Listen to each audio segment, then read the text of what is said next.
Very good morning. It's 6 o'clock on the 11th of November, Armistice Day, and these are your headlines. The unseen girl. Sky News investigates the case of a teenager who took her own life after obvious warning signs were ignored. We had somebody who was literally just a name to us and who seemed to be quite invisible in a way that is really very unusual. Embattled outgoing BBC Director General Tim Davie to address all staff at a meeting later this morning. Money laundering, modern slavery and illicit goods. We join police on their raids of high street businesses in Suffolk. Plus, the Canadian-Hungarian-British author who's won the coveted Booker Prize. And at 6:40, what's it was making the headlines in the papers today with the journalist Josh Roll.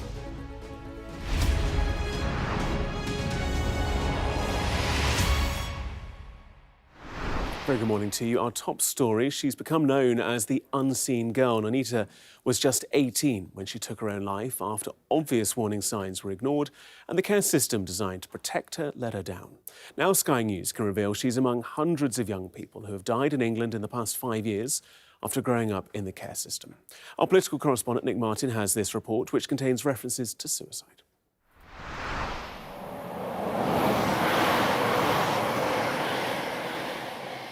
18-year-old Anita Grabowskite died after being struck by a train in December 2023. She was in the care of the state. The London Borough of Barnet was responsible for her safety and her well-being. But Anita lived an invisible life. No trace of her exists online, but the state knew a lot about her. Enough to prevent her death. Everybody failed. Everybody failed in their duty to protect a very vulnerable young woman, a child who was crying out to be heard. For the first time in British legal history, a team of campaigners and lawyers were given the right to represent Anita at her inquest and, crucially, access to her full case file, which unlocked a shocking story. We had somebody who was literally just a name to us and who seemed to be quite invisible in a way that is really very unusual. I was quite taken aback by how much had gone wrong. Anita was failed by those whose job it was to care for her. The inquest file revealed something quite unbelievable. Anita predicted her own death. When, where, and how.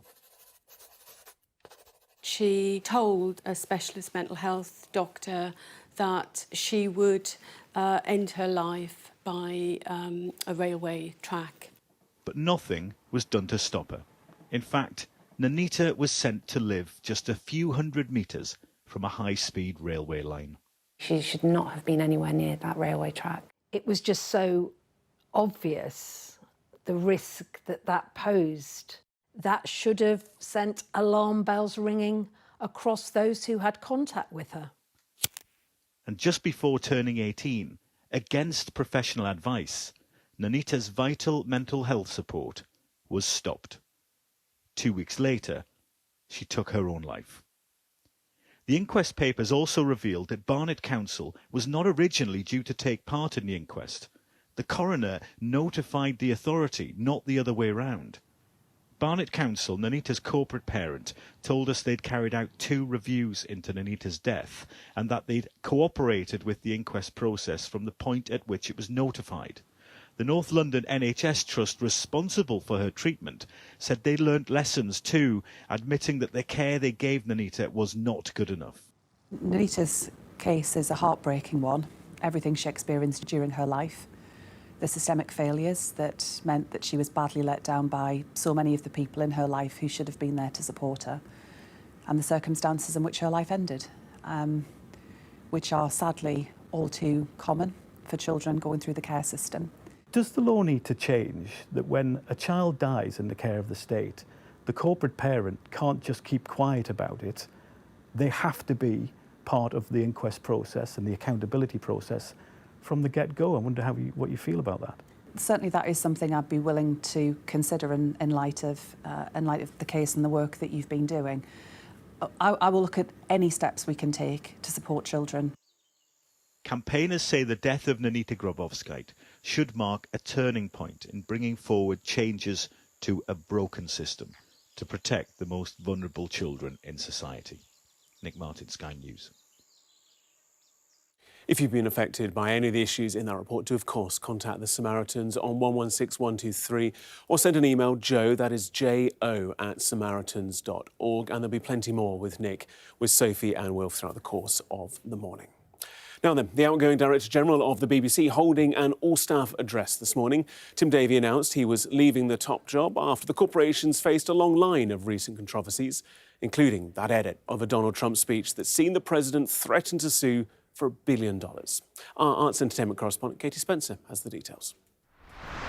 Resignations, rumours of a coup, and now a looming legal threat.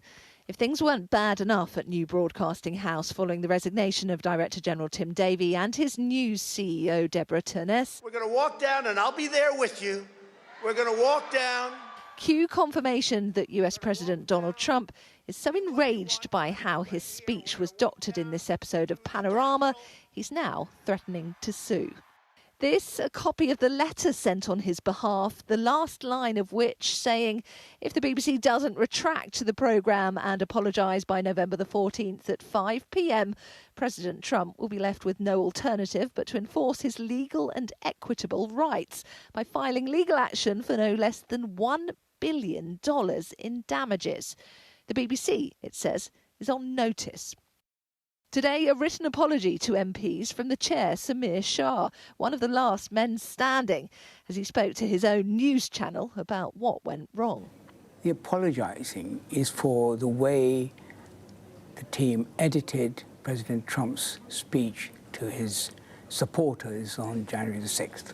The chain of events which has upended things within the BBC was triggered by a memo from Michael Prescott, a former external advisor to the BBC's Editorial Standards Committee, raising concerns about institutional bias over Gaza, gender identity and immigration issues. All these stories and issues that Mr. Prescott raises have been considered at the committee. In fact, indeed, that's how he knows about them, because he's a member of the advisory. So I don't think it's fair to characterise it as some kind of uncovering. Secondly, there's also an impression given that we've listened to these concerns and we've done nothing. And that is also not an accurate representation of both what Mr. Prescott says and what the BBC has done.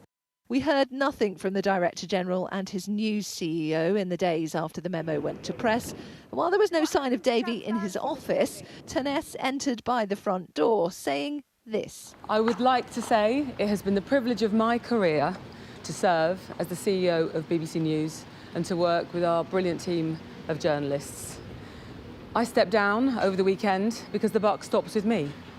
But I'd like to make one thing very clear. BBC News is not institutionally biased.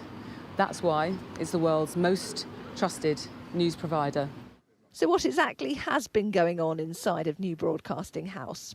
Sky News understands that Deborah Turness had wanted to get a statement out early last week, but was blocked by the BBC board, which was arguing over the wording. Now, some of the BBC's own journalists have gone on the record to say what we're actually seeing play out now goes back much further than the last week, with claims that within the BBC there are those who have systematically set out to undermine Tim Davie and his senior leadership for a long time now, a coup being the implication from within the BBC board. Former senior insiders say the corporation's problems extend beyond the boardroom.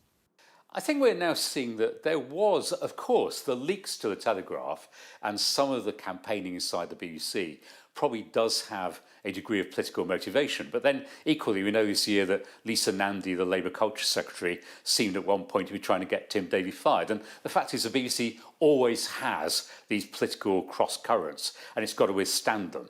A national broadcaster without a leader and facing $1 billion threat. Sounding like a plot from one of its dramas, a very real problem the BBC now faces. Katie Spencer, Sky News. Let's bring in our political correspondent, Mari Aurora. And Mari, the BBC, editorially independent of politics, but when the President of the United States is threatening a $1 billion lawsuit, there's undoubtedly going to be political reaction and political pressure as a result. Oh, totally, absolutely, exactly. When you've got Donald Trump threatening to sue you for $1 billion, people start to listen up.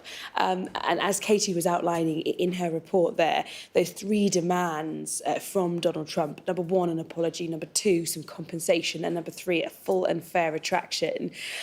This is really uncomfortable for the BBC. Now, of course, the BBC's priority is not necessarily keeping Donald Trump happy. The BBC's priority is keeping the licence fee payer happy. But nonetheless, it is incredibly difficult at a time when they are being accused of breaking that trust with the British public on multiple areas, not just this Donald Trump area, but actually other areas in terms of their coverage. And so that deadline, that self-imposed deadline from Donald Trump's lawyers, 10 p.m. on Friday night, will be interesting to see what happens by then and whether they stick to that deadline and that timeline, whether they perhaps push back a bit on that. But the BBC is in a bit of a, I mean, we've talked about a crisis here, but they're in a tight spot because also a lot of politicians have started weighing in on giving their 2 cents, giving their views about what should happen next at the BBC. So Robbie Gibb, who is one of the board members of the BBC, he's coming under quite a lot of scrutiny and coming quite a lot of criticism, really. Now, John Swinney, the leader of the SNP, he says his position is untenable. Ed Davey, the leader of the Lib Dems, he says he should be removed from the BBC board. And this is all because he is a former director of communications for Theresa May and therefore considered to be a more Tory conservative voice and influence on the BBC. But also Ed Davey has actually gone further. He's written a letter to a lot of different political leaders here in the UK, asking them to join him in condemning what he says is Donald Trump's attacks on the BBC. And also he's been posting on social media saying that Donald Trump should, quote, jog on when it comes to his threats to sue the BBC for $1 billion. Now, what's interesting is Kemi Badenoch has reacted to Ed Davey's letter about Donald Trump. And actually, she's saying, hold on a second, Ed Davey, this is not the priority. She's saying being pro-BBC means defending impartiality, not defending bias. So she's accusing Ed Davey of defending BBC bias. And she also says those of us who actually believe in the institution are trying to save the BBC from itself. That is the Tory perspective. And then Nigel Farage has weighed in at a press conference yesterday. I asked him a question about the BBC and he directly accused the BBC of election interference. He's also been posting on social media criticising the BBC's Nations director, who is a former Plaid Cymru chief executive, saying that the BBC is infected with left-wing bias. So politically speaking, you can see how passionate and really how riled up a lot of these politicians are getting about their views on the BBC and what they think should happen next. But clearly they are not agreeing and they are now actually attacking each other as well in regards to this. Ari, joining us live from Westminster, good to have you with us. Thank you so much. Police and immigration officers have carried out a series of raids on high street businesses in Suffolk. It's part of a nationwide crackdown on organised crime, money laundering and modern slavery. Our business and economics correspondent Paul Kelso joined the officers on the raids. Have you got anybody else in the back? In Haverhill in Suffolk, police and immigration officers raid a Turkish barber shop. They're looking for evidence of money laundering, immigration offences and victims of modern slavery. Through the back, there are signs that someone's living here, but perhaps not by choice. This could be a range of things. This could be linked to exploitation, it could be linked to some forms of modern slavery. Certainly you need to ask the question when you come across these sort of situations, why would somebody want to live in these sort of conditions? So we'd come through the front of a barber shop on the high street, push through to the back here, come through the door down here into an area where someone has clearly been living in a space that isn't designed for living. There's a bed crammed in on the stairs here, there are drinks bottles, food containers, there's a pair of socks down at my feet, T-shirt here on the bed. And the question officers are asking is, why is someone choosing to live in a place like this? It's pretty squalid. The question is, why? And have they got any choice about living here? Please! Behind a second locked door, another bedroom. There's a bed in here as well. but it's not a safe environment. Not at all. Police find a UK driving licence and suspect this man may be a ringleader. What that is probably the alpha. But for us, alphas are quite important to spot because you need to get them away from everybody else before they influence anybody else on the location. Looking a bit shifty. I've asked him. This local action is part of the National Crime Agency's Operation Machinize, targeting money laundering, counterfeit goods, modern slavery and housing and immigration offences on our high streets. The intention to identify abuse and disrupt organised crime. We've seen more than 2,500 raids right around the country just over the past few weeks. We've seen hundreds and hundreds of arrests and millions of pounds of illicit goods have been confiscated. Some of this activity has been hiding in plain sight for a number of years now. Right, hi guys. What have you got? Around the corner, a raid on a sweet shop has yielded a haul of illegal tobacco. It's one of 4 cash-intensive businesses raided in a single block of 5 premises. Won't take very long. 3 doors down, an Indian restaurant has a record of hiring illegal workers. A young man is questioned via an interpreter. His student visa has been revoked and his asylum claim rejected, but the priority is his welfare. Across the street, a corner shop and another hidden bedroom. This one even smaller, little more than a cupboard. The man behind the counter, who says he's from Brazil, says it's for taking naps. We all entered, so me and police all entered, and you're the one standing behind the counter. Okay. So you are working? The questioning, he admits working without a visa. How long have you worked here? He's taken into custody. If proven, he'll be removed from the country. Paul Kelso, Sky News in Haverhill.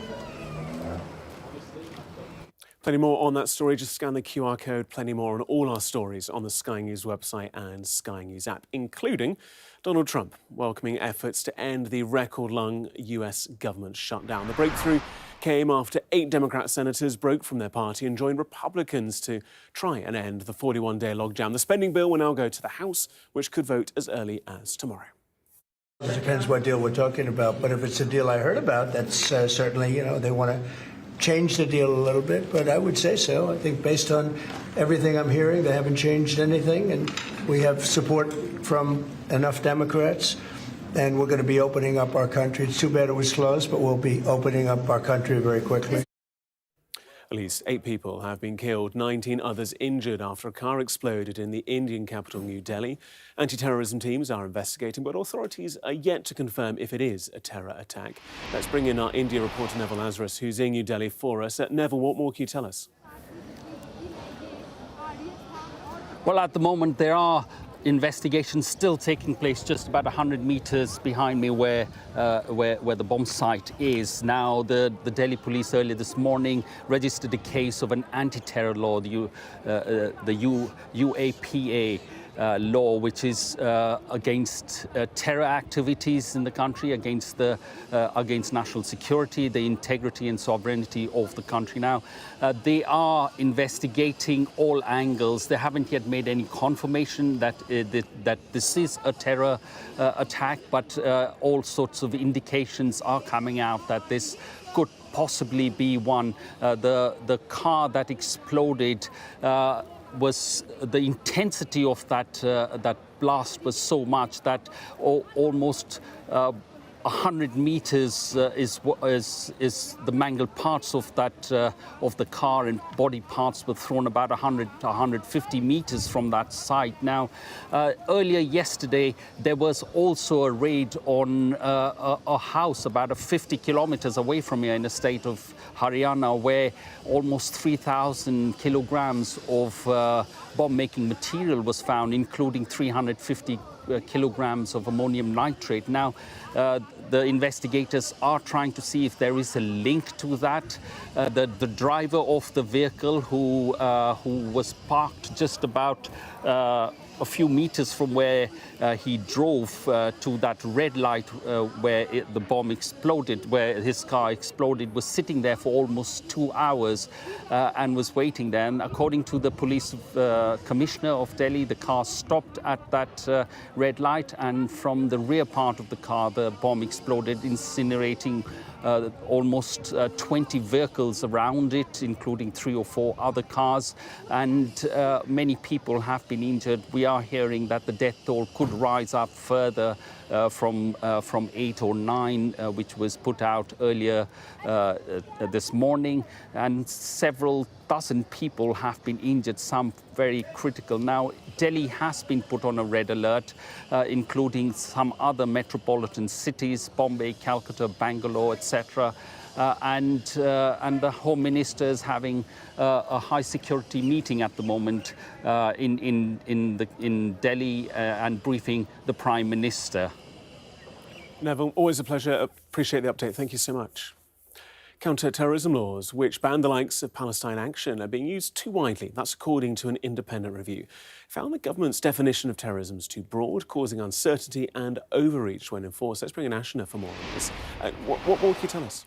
The Commission's review and findings are based on a 3-year review of the counter-terror measures throughout the UK. And they found basically 2 things, essentially focusing in on the failures of the PREVENT programme, but also how the definition of terrorism, they say, is quite frankly too broad because it's being used now as a catch-all term. But the starkest insight that I've read this morning is laser focused on the PREVENT programme itself. It says that it found no evidence in the UK that radicalisation anymore is a predictor of whether a person goes on to become a terrorist.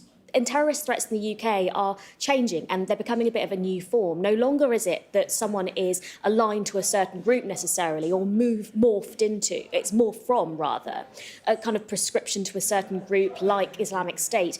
It's become instead a move to self-initiated individuals. Individuals like Axel Rudikbana, the Southport murderer who took the lives of 3 little girls.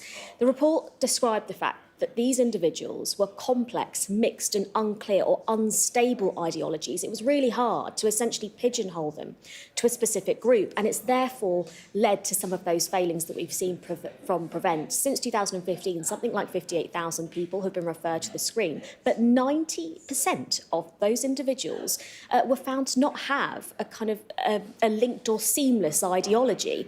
As for Axel Rudikbana, he was referred to PREVENT 3 times, but his case was closed in 2021, and 3 years later he went on to murder those young girls. The report found that PREVENT referrals increasingly involve individuals experiencing complex vulnerabilities, including mental ill health, social isolation or neurodivergence, rather than clear terrorism-related risks. This shift, they go on to say, has blurred PREVENT's purpose and stretched its remit beyond its original aim, going on to say that the programme itself is not fit for purpose. Ashna, always a pleasure. Ashna there in our Westminster studio. Plenty more throughout the course of the morning, of course. Also to come, the coveted Booker Prize is being awarded in London overnight. We'll tell you who took the main prize next.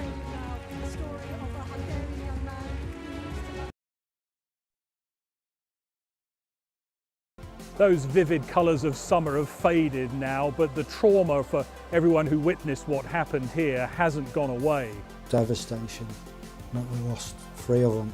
Rudikbana's guilty pleas mean they won't have to relive what they saw in court, but everyone here tells you they'll carry it for the rest of their lives. You see people running red lights time after time after time. This is an offence that sometimes has the most awful of consequences. When you speed through a pedestrian crossing, there is a risk that you could batter somebody to death. She filled our lives with light. She was innocent, she was happy. I'm Greg Milam and I'm Sky's Chief North of England correspondent. He had a beautiful death. He fell asleep in my arms. This is about a dying person's choice to die peacefully when they want to, on their terms.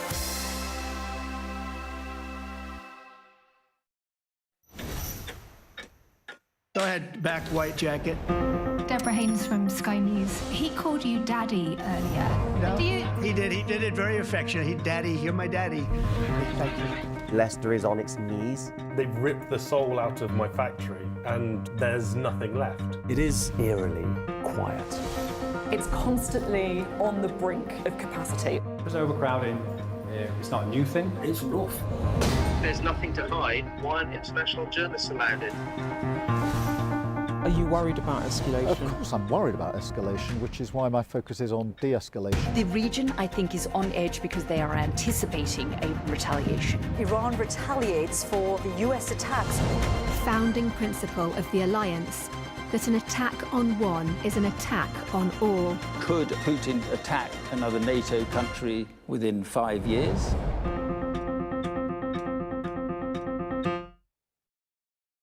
Our app gives you the very best of Sky News wherever you are. Breaking news, videos and analysis. Evidence of the crisis. Podcasts, watching us live. I'm live in Jerusalem. Wherever you get your podcast. All in one place and all at just the touch of a screen. The Sky News app. Get the full story first.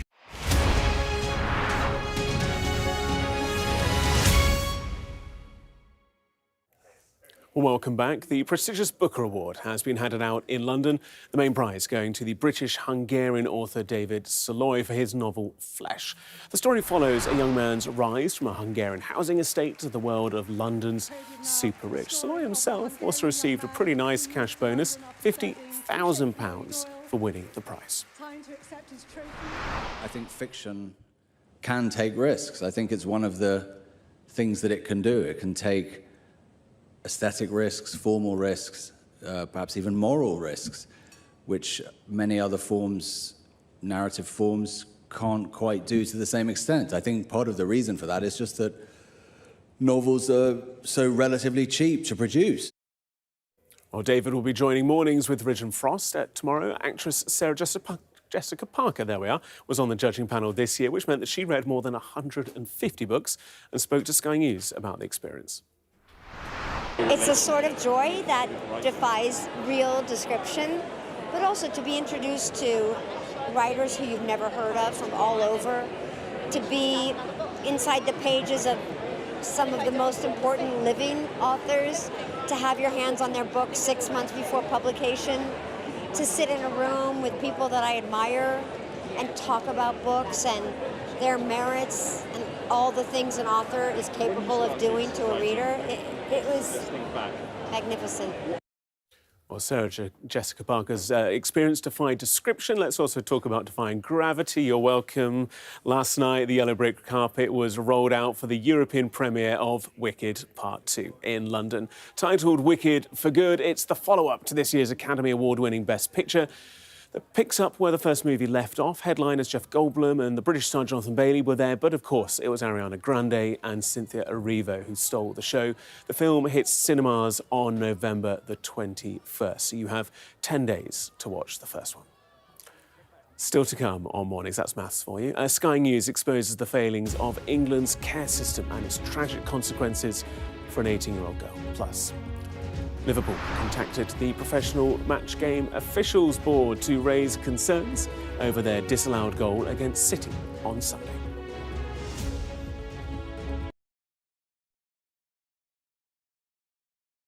Those vivid colours of summer have faded now, but the trauma for everyone who witnessed what happened here hasn't gone away. Devastation that we lost 3 of them. Ruda Cabana's guilty pleas mean they won't have to relive what they saw in court, but everyone here tells you they'll carry it for the rest of their lives. You see people running red lights time after time after time. This is an offence that sometimes has the most awful of consequences. When you speed through a pedestrian crossing, there is a risk that you could batter somebody to death. She filled our lives with light. She was innocent, she was happy. I'm Greg Milam and I'm Sky's Chief North of England correspondent. He had a beautiful death. He fell asleep in my arms. This is about a dying person's choice to die peacefully when they want to, on their terms.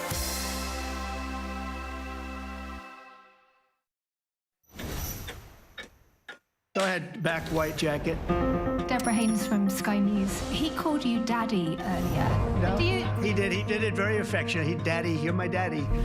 Thank you. Leicester is on its knees. They've ripped the soul out of my factory and there's nothing left. It is eerily quiet. It's constantly on the brink of capacity. There's overcrowding. It's not a new thing. It's rough. There's nothing to hide. Why aren't international journalists allowed in?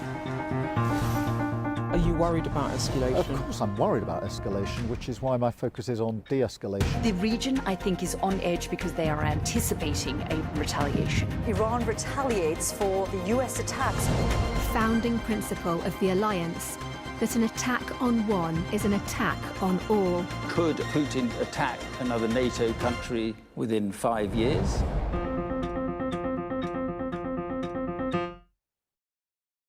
Our app gives you the very best of Sky News wherever you are. Breaking news, videos and analysis. Evidence of the crisis. Podcasts, watching us live. I'm live in Jerusalem. Wherever you get your podcast. All in one place and all at just the touch of a screen. The Sky News app. Get the full story first.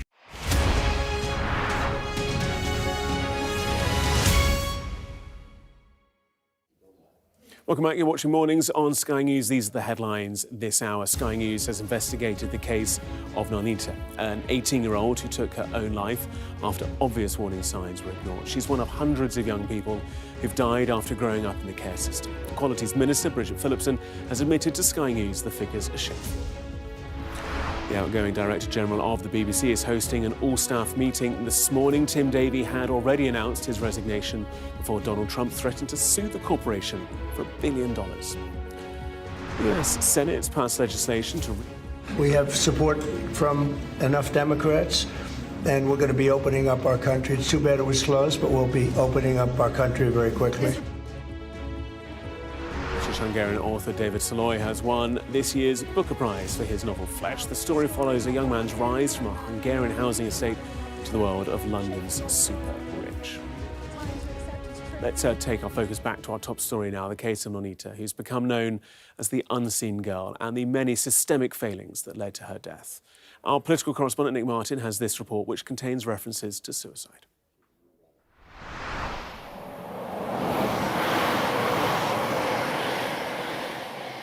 18-year-old Nonita Grabowskite died after being struck by a train in December 2023. She was in the care of the state. The London Borough of Barnet was responsible for her safety and her well-being. But Nonita lived an invisible life. No trace of her exists online, but the state knew a lot about her. Enough to prevent her death. Everybody failed. Everybody failed in their duty to protect a very vulnerable young woman, a child who was crying out to be heard. For the first time in British legal history, a team of campaigners and lawyers were given the right to represent Nonita at her inquest and, crucially, access to her full case file, which unlocked a shocking story. We had somebody who was literally just a name to us and who seemed to be quite invisible in a way that is really very unusual. I was quite taken aback by how much had gone wrong. Nonita was failed by those whose job it was to care for her. The inquest file revealed something quite unbelievable. Nonita predicted her own death. When, where, and how. She told a specialist mental health doctor that she would end her life by a railway track. But nothing was done to stop her. In fact, Nonita was sent to live just a few hundred metres from a high-speed railway line. She should not have been anywhere near that railway track. It was just so obvious, the risk that that posed. That should have sent alarm bells ringing across those who had contact with her. And just before turning 18, against professional advice, Nonita's vital mental health support was stopped. 2 weeks later, she took her own life. The inquest papers also revealed that Barnet Council was not originally due to take part in the inquest. The The coroner notified the authority, not the other way round. Barnet Council, Nonita's corporate parent, told us they'd carried out 2 reviews into Nonita's death and that they'd cooperated with the inquest process from the point at which it was notified. The North London NHS Trust responsible for her treatment said they learnt lessons too, admitting that the care they gave Nonita was not good enough. Nonita's case is a heartbreaking one. Everything she experienced during her life. The systemic failures that meant that she was badly let down by so many of the people in her life who should have been there to support her, and the circumstances in which her life ended, which are sadly all too common for children going through the care system. Does the law need to change that when a child dies in the care of the state, the corporate parent can't just keep quiet about it? They have to be part of the inquest process and the accountability process from the get-go. I wonder what you feel about that. Certainly that is something I'd be willing to consider in light of the case and the work that you've been doing. I will look at any steps we can take to support children. Campaigners say the death of Nonita Grabowskaite should mark a turning point in bringing forward changes to a broken system to protect the most vulnerable children in society. Nick Martin, Sky News. Just a reminder, if you've been affected by any of the issues in that report, do contact the Samaritans. The number is 116123, or send an email, jo@samaritans.org, and there'll be plenty more with Nick and the team throughout the course of the morning. And if you want plenty more from Sophie and Wilf, then make sure you listen to the Cheat Sheet podcast. Take a listen. I imagine once he gets the apology, he'll draw a line under it, because I'm not even sure where he'd file this, in the US or in the UK, and can he actually establish that he is due damages when this aired in the UK a week before the election and he won the election anyway? I doubt it. But he's going to extract another pound of flesh with a public letter of an apology, which no doubt he'll parade around on his social media. Yeah, it feels like another attempt by Trump, doesn't it, to just, I guess, maximise the embarrassment for the BBC. We've already, as you say, had the apology from Samir Shah, the chair of the BBC, for an error of judgment, the Director General, Tim Davie, and the boss of BBC News, Deborah Turness, both resigning over the issue. Well, scan the QR code on your screen now to listen to today's Cheat Sheet podcast in full, or wherever you get your podcasts. Should we look at the sport now? Let's do it. Staying connected is vital for business. Sky Business sponsors this report.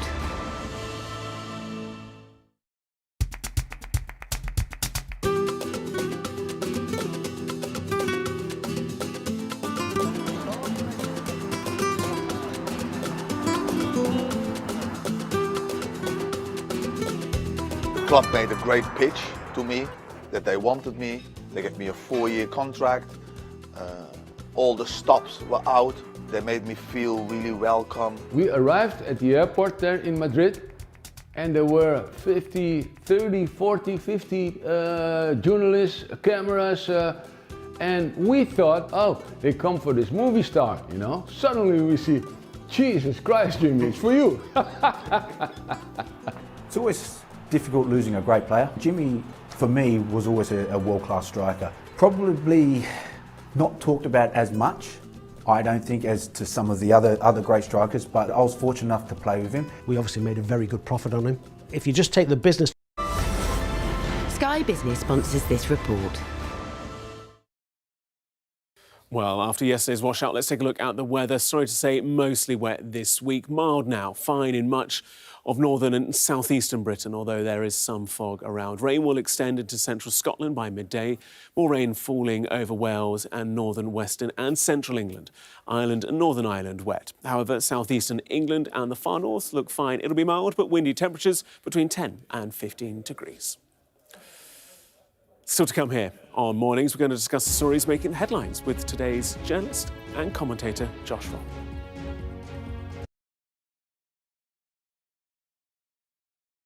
Those vivid colours of summer have faded now, but the trauma for everyone who witnessed what happened here hasn't gone away. Devastation. We lost 3 of them. Ruda Cabana's guilty pleas mean they won't have to relive what they saw in court, but everyone here tells you they'll carry it for the rest of their lives. You see people running red lights time after time after time. This is an offence that sometimes has the most awful of consequences. When you speed through a pedestrian crossing, there is a risk that you could batter somebody to death. She filled our lives with light. She was innocent, she was happy. I'm Greg Milam and I'm Sky's Chief North of England correspondent. He had a beautiful death. He fell asleep in my arms. This is about a dying person's choice to die peacefully when they want to, on their terms.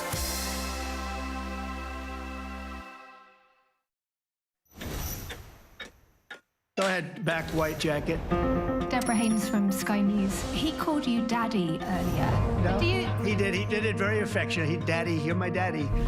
Thank you. Leicester is on its knees. They've ripped the soul out of my factory and there's nothing left. It is eerily quiet. It's constantly on the brink of capacity. There's overcrowding. It's not a new thing. It's rough. There's nothing to hide. Why aren't international journalists allowed in? Are you worried about escalation? Of course I'm worried about escalation, which is why my focus is on de-escalation. The region, I think, is on edge because they are anticipating a retaliation. Iran retaliates for the US attacks. The founding principle of the alliance, that an attack on one is an attack on all. Could Putin attack another NATO country within 5 years?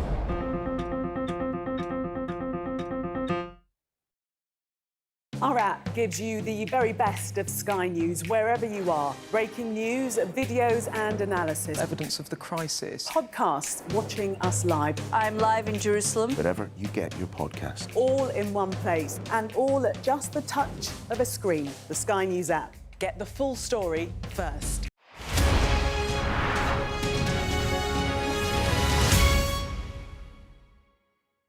We are under Israeli military restrictions in terms of some of the things that we can film, but it's important to be in there.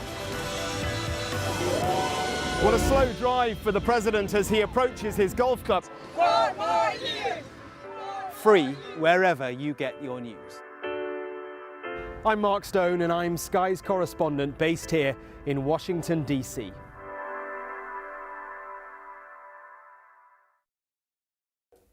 Time to take a look at what's making the headlines in the papers in our news review, joined by the journalist and commentator Josh Rom. Good to see you. Good morning. Thank you for coming in early on a what day are we? Tuesday? Just about. It takes a lot of We don't know what sort of day it is now. It's a good day. That's the sort of day it is. What day Dark. it is? Not a clue. Dark. It is dark out there still, but drier than yesterday. Yesterday was a complete washout. It's a little bit better this morning. Just a tad. Let's take a look at the papers, shall we? Lots of the papers leading on the BBC story.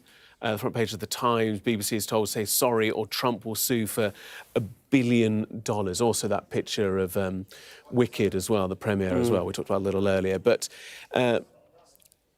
this is a bind, to say the least. I mean, it's a massive story. It is literally front page of nearly every paper this morning, and understandably so. It is the big story in town. I think something to look at and something to bear in mind here when it comes to this story is we know President Trump. He's a reality television president. He came from reality television. He came from host of The Apprentice. He knows how to drive the news agenda. He knows how to make headlines. So that's something to bear in mind when it comes to this.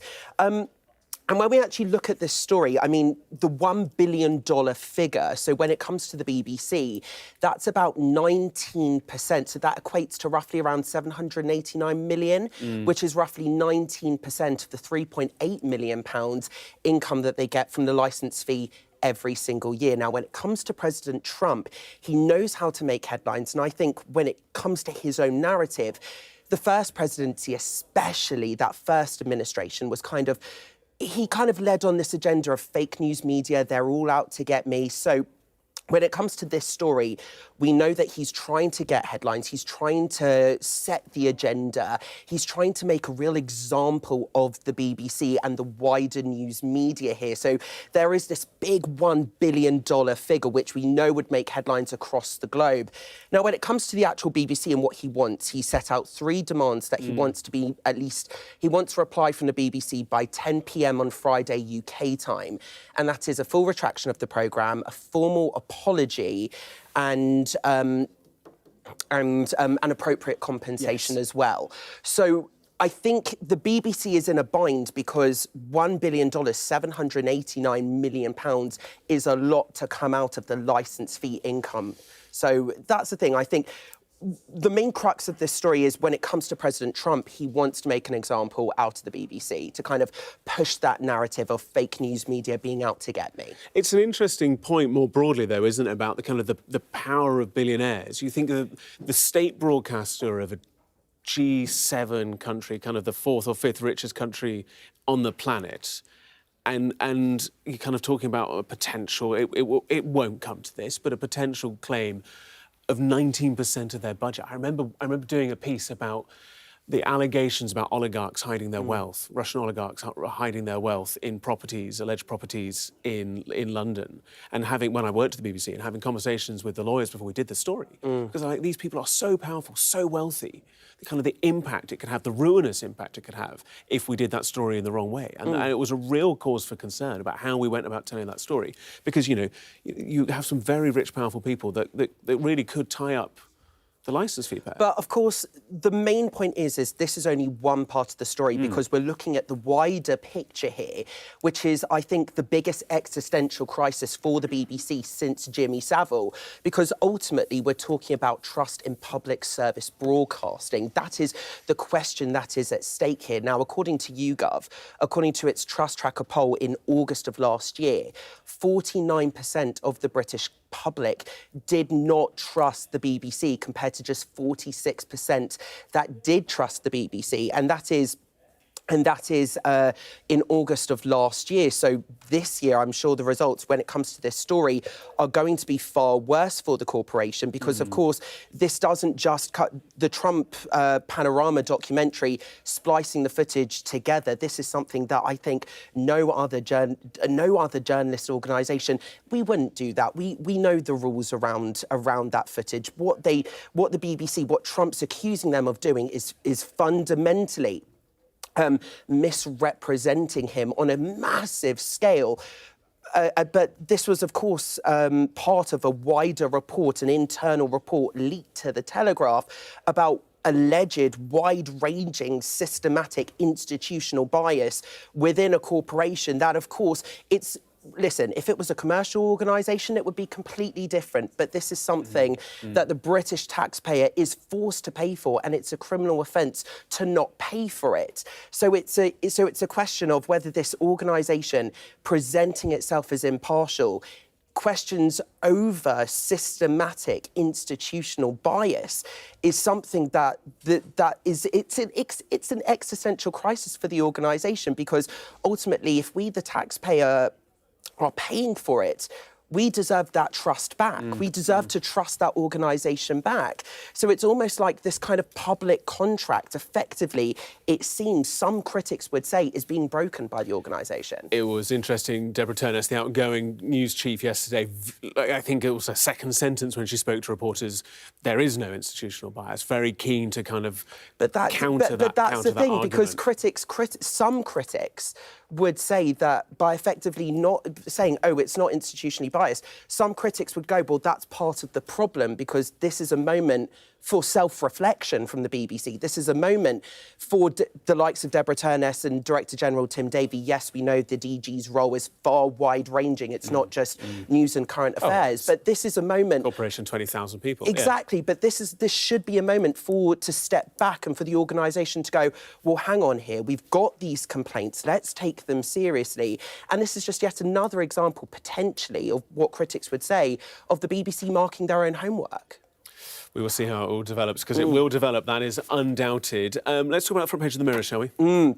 So, front page of the Mirror, huge spread as well on inside the Mirror. So it's Prince William, Princess Catherine and their 3 children. So the front pages, the headline is, "We told the kids everything, the good and the bad." So this is in relation to Prince William and Princess Catherine telling their kids, 12-year-old Prince George, 10-year-old Princess Charlotte and 7-year-old Prince Louis, about Princess Catherine's cancer diagnosis. We know she's in remission now, but what I think is so good about the story and what I think makes the royal family is they're kind of opening up the conversation, they're widening the conversation because they're giving more intimate details about their personal lives, saying, hiding stuff from the kids.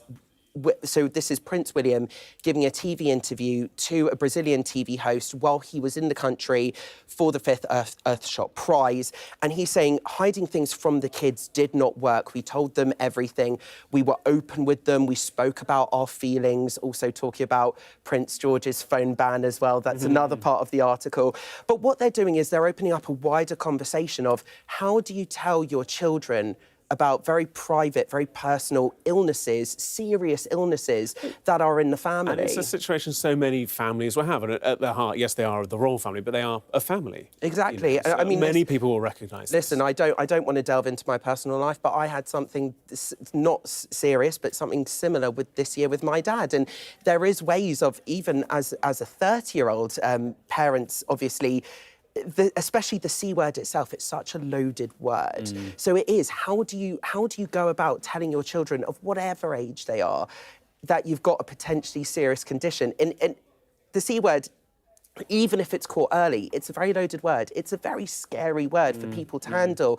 And we know that Princess Catherine, in that original statement that she made when she announced this cancer diagnosis, part of it was I needed to reassure the children that I'm going to be fine. But when you look at, for example, 7-year-old Louis, that's such a young age. So it's how are they expected to how is any kid that age expected to process this?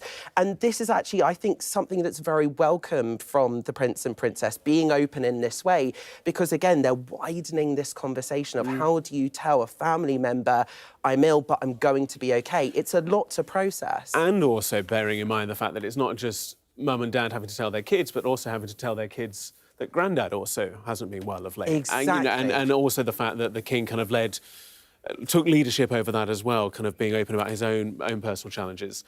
Just moving on to The Guardian, which again has pictures of Deborah Turness arriving at the BBC yesterday, the media scrum in reaction to that. There's just a little corner article. China's carbon dioxide emissions may have peaked early. And so it's shown that CO2 emissions in China have been flat or falling for 18 months, according to new analysis. Rapid increases in the deployment of solar and wind generation, which grew by 46% and 11% respectively in the third quarter of this year. And then it goes on to page 13. And it talks about the amount of solar power that the country installed last year. 330 gigawatts. Now, if you don't know your gigawatts, 3 megawatts, it doesn't mean an awful lot. But the key bit is that was more than the rest of the world combined. Yes. Which is remarkable. And I just, you know, there is a kind of an adage, a stereotype that China's just building coal-fired power stations all of the time and it's just pumping out. And I just thought, you know, credit where credit's due. The country has also installed more solar panel than the rest of the world combined. And it was just an interesting little piece from The Guardian, which often has a big focus on climate and the environment, just to see how that's... Something obviously, of course, to bear in mind in that is, so this was, first of all, an analysis by the Centre for Research on Energy and Clean Air, but of course, China is the world's biggest emitter of global emissions as well, over 30% of the global emissions. And actually, we take a look at this country in comparison, it's 0.8% according to studies in 2023. They also added 61 gigawatts of wind as well in this report and increased their solar capacity this year by 240 gigawatts. But something to bear in mind as well is they say, you say, oh, they're doing more than all the world combined. Yes, but they are a massive country with one of the world's biggest populations. So one would expect in terms of ratios that actually this is the sort of thing that they should be doing it. And rather than their emissions, and what is at the crux of this story is rather than emissions declining, they're actually mostly staying stable. So yes, they're increasing their solar capacity, their wind capacity. However, they're still one of the world's biggest emitters. And I think that's something that is still very much at the heart of this story. And I think when it comes to climate change, and again, we go back to the BBC's reporting because, of course, climate change was one of the topics in that report alongside trans lobbies, the Israel-Gaza war and the reporting on that. when it comes to this story, yes, it's great news, but when you look into the finer details of it, they're still a big emitter of the world's carbon dioxide emissions. That's one of the challenges that's often laid at the door of the UK economy is, are you offshoring your emissions? And actually, if production goes elsewhere in the world, you might be able to look at the UK and say, well, our emissions are falling. But actually, if you kind of do the math and take the journey back, you can take it to a country like that or to other countries that are, potentially even kind of weaker governance. But then there's also questions of, for example, if for example some critics of the government and some critics of climate change and net zero policy would say, well, we're hurting our economy when the rest of the world isn't following suit. Why are we hurting our economy when we're 0.8% of global emissions just to hit this target when the rest of the world isn't doing that? And that's again more questions that would be asked by the public, by the taxpayer, all of that sort of stuff. I think we've got about a minute 20 to talk about Prevent, which is a challenge, but we'll do it. So this is a 3-year review. An independent commission has found that the UK's counter-terrorism strategy is no longer keeping the country safe. So they found that 90% of people referred to the scheme are turned away due to the fact that they have no obvious ideology. This was a wide-ranging report, but the commission recommended narrowing the definition of what constitutes terrorism, and they called for a decision by the government to prescribe organisations to be reviewed every 5 years to ensure proportionality. They revealed, this was revealed at the Royal United Services Institute, the think tank. Sir Declan Morgan, former Chief Justice of Northern Ireland, chair of the commission, said that the present approach to Prevent is not fit for purpose. This comes under the underlying part of the report was Axel Rudakabana. He underlined the failures of the scheme because he was, of course, referred to Prevent 3 times, but his case was closed in 2021 with, again, no evidence of a fixed ideology, but yet he went on to commit these attacks 3 years later. And, of course, there's concerns about the increase of extremism in the country as well. You did it with 4 seconds to spare, Josh Rom. And the Wicked premiere last night was great and is also leading the papers. Great.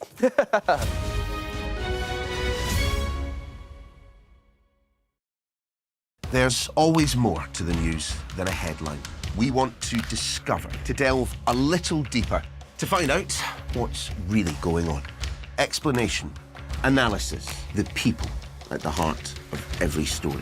I'm Neil Patterson, and this is the Sky News Daily Podcast. So, by the end, we'll hopefully all understand what's going on in the world just that little better. Available wherever you get your podcasts. I'm Stephen Murphy, and I'm Sky's Ireland correspondent based here in Dublin. The waters of Ireland and Britain should be home to great white sharks. If there are great white sharks in this area, there's no reason they wouldn't come here to feed. It's basically a buffet on a beach. This could be not only a record-breaking storm, but potentially the most dangerous storm ever to hit Ireland.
Hey, good morning. It is 7 o'clock and welcome to Mornings with Rich and Frost. With Sophie and Wilf, a good morning from me as well. Let's get to it.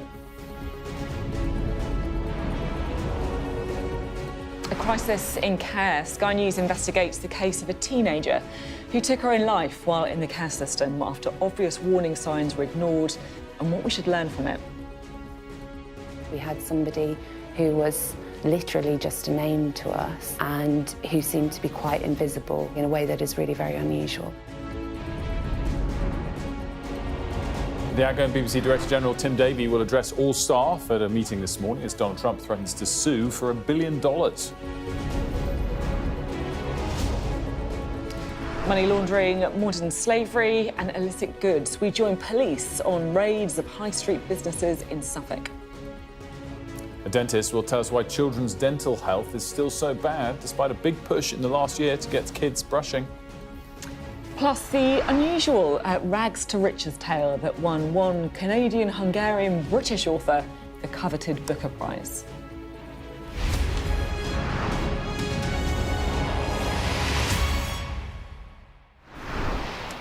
A very good morning and welcome. We start today with a difficult story, but one which tells us something about the state of Britain. It's the story of a girl called Nonita, a young woman who'd been in care through her teenage years and then, when she was just 18, took her own life. So Nonita has become known as the unseen girl because obvious warning signs were ignored. But here's the thing, she's not alone, because a Sky News investigation can reveal a sharp rise in deaths among care leavers since 2020. Between the spring of 2024 and spring 25, 91 people who've just left care died, nearly 2 every week. And that's figures that the Education Secretary, Bridget Phillipson, admits shame us all. So we're going to spend some time across the programme talking about this issue. But first, our political correspondent, Nick Martin, has this report, a warning that his story does contain reference to suicide.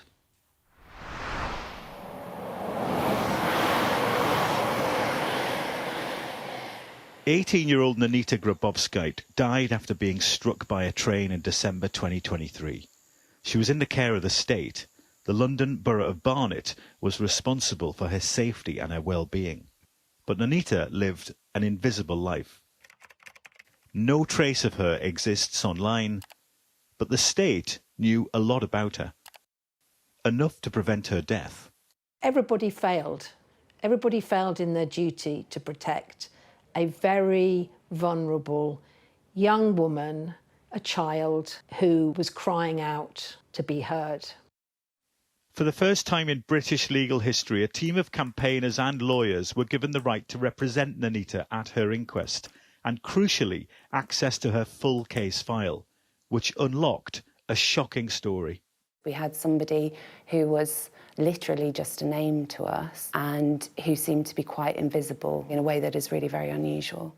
I was quite taken aback by how much had gone wrong. Nonita was failed by those whose job it was to care for her. The inquest file revealed something quite unbelievable. Nonita predicted her own death. When, where, and how. She told a specialist mental health doctor that she would end her life by a railway track. But nothing was done to stop her. In fact, Nonita was sent to live just a few hundred metres from a high-speed railway line. She should not have been anywhere near that railway track. It was just so obvious, the risk that that posed. That should have sent alarm bells ringing across those who had contact with her. And just before turning 18, against professional advice, Nonita's vital mental health support was stopped. 2 weeks later, she took her own life. The inquest papers also revealed that Barnet Council was not originally due to take part in the inquest. The coroner notified the authority, not the other way round. Barnet Council, Nonita's corporate parent, told us they'd carried out 2 reviews into Nonita's death and that they'd cooperated with the inquest process from the point at which it was notified. The North London NHS Trust responsible for her treatment said they'd learnt lessons too, admitting that the care they gave Nonita was not good enough. Nonita's case is a heartbreaking one. Everything she experienced during her life, the systemic failures that meant that she was badly let down by so many of the people in her life who should have been there to support her, and the circumstances in which her life ended, which are sadly all too common for children going through the care system. Does the law need to change that when a child dies in the care of the state, the corporate parent can't just keep quiet about it? They have to be part of the inquest process and the accountability process from the get-go. I wonder what you feel about that. Certainly that is something I'd be willing to consider in light of the case and the work that you've been doing. I will look at any steps we can take to support children. Campaigners say the death of Nonita Grabowskaite should mark a turning point in bringing forward changes to a broken system to protect the most vulnerable children in society. Well, look, Nick is here to talk about this. I'm really glad that you're shining a light on it, because it feels that, like, kids in care, kids who don't have, a mum or dad for whatever reason, they're the people that we're failing here, and it says a lot about us as a society. What needs to be done? I think a lot of children in care live an invisible life. If you've got children, you take pictures of them, they have birthday parties, they enjoy Christmas. That generally speaking, is not the experiences of children in care. And when I was first told about this story back in July, I have to say, Sophie, that I didn't actually believe a lot of the details that I was hearing. It was so bad. I thought, how can a young autistic girl be crying out for help and telling authorities like doctors, psychiatrists and psychologists how, where and when she was proposing to take her life, and yet nothing was done about it. In fact, the opposite. She was placed next to a high-speed railway line. I didn't believe that detail until we started to dig into it and find out that it was actually true. And Nonita is by no means alone. There are hundreds of children in care dying prematurely every year in Britain, and that, I think, is a symptom of a system that is absolutely crumbling. And her story, I think, is unfortunately a model case in everything that can go wrong with children in care, and that's why we decided to make the film that we've made. Yeah, this is she's part of. Her individual case is so tragic, but as you say, there are many other people like that as well, because some of the statistics are just mind-blowing about whether it's being more likely to go to prison, to die at a young age, or to become homeless as well. And this isn't an easy story to talk about, right? It's not an easy story to talk about at breakfast. This is about people taking their own lives. It's a very grim story. It was very hard for us to work on this story and tell it. But I think the government also realised that this is a very, very important issue, and they have an opportunity to tighten it up. They've got bills going through Parliament, but they are resisting some amendments that campaigners with decades of experience say must be put in place if these kind of stories are to be prevented. And so throughout the day we'll be talking about this, but Nonita by no means alone in this. Yeah, throughout the day and throughout the programme, Nick, thanks so much for now. Just to reference as well, that special programme, 8 p.m. tonight, we'll look at all the issues raised by that shocking report on the UK tonight. And the charity Coram, the first and longest serving children's charity in the UK, will be a central part of that. If you've been affected, by the way, by any of the messages in that report, you can contact the Samaritans on 116 123 or joe@samaritans.org. More to come on it throughout the programme. Now, the outgoing Director General of the BBC, that's Tim Davie, is going to be addressing staff today. It's after Donald Trump threatened to sue for $1 billion over a panorama programme that edited one of his speeches last year. The White House has given the BBC until Friday night to respond. Before getting into this, we just want to listen again to the BBC panorama clip that's at the heart of all of this and compare it to his speech. First of all, let's watch the BBC panorama clip that President Trump says is misleadingly edited.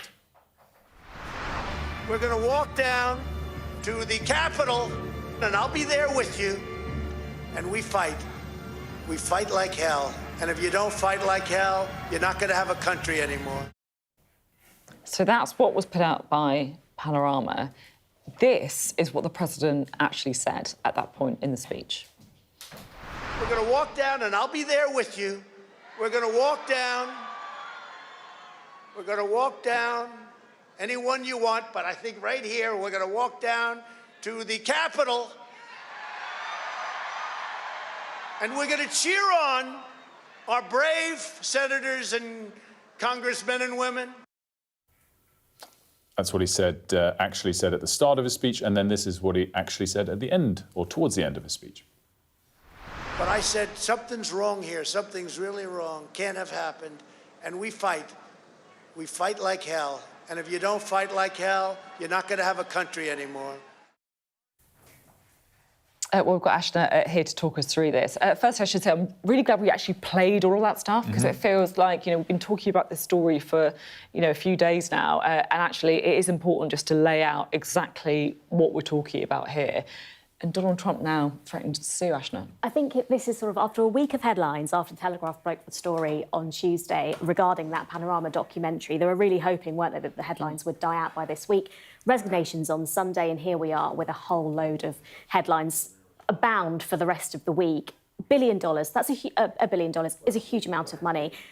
My instinct from this is that this is a bit of a ploy to almost embarrass or seek to embarrass. The question is, and what I think is quite interesting, is usually when there is some kind of an incident that happens regarding Trump, he'll call for heads to roll, resignations to happen, and then demand an apology. But this is different in the fact that they have already resigned, and the apology came from the BBC chairman yesterday saying that he was, it was an error of judgment. The question is now, how do they get out of the demands? There are 3 of them, which I think we can bring to viewers. The first is that they issue an immediate and full and fair retraction of the documentary. The second, that they immediately issue an apology for the false, defamatory, disparaging, Trump says, misleading and inflammatory statements. And finally, that the BBC appropriately compensate President Trump for the harm that's been caused. It's really interesting, this. I mean, as you say, it's certainly part of this to try and grab attention and just cause embarrassment.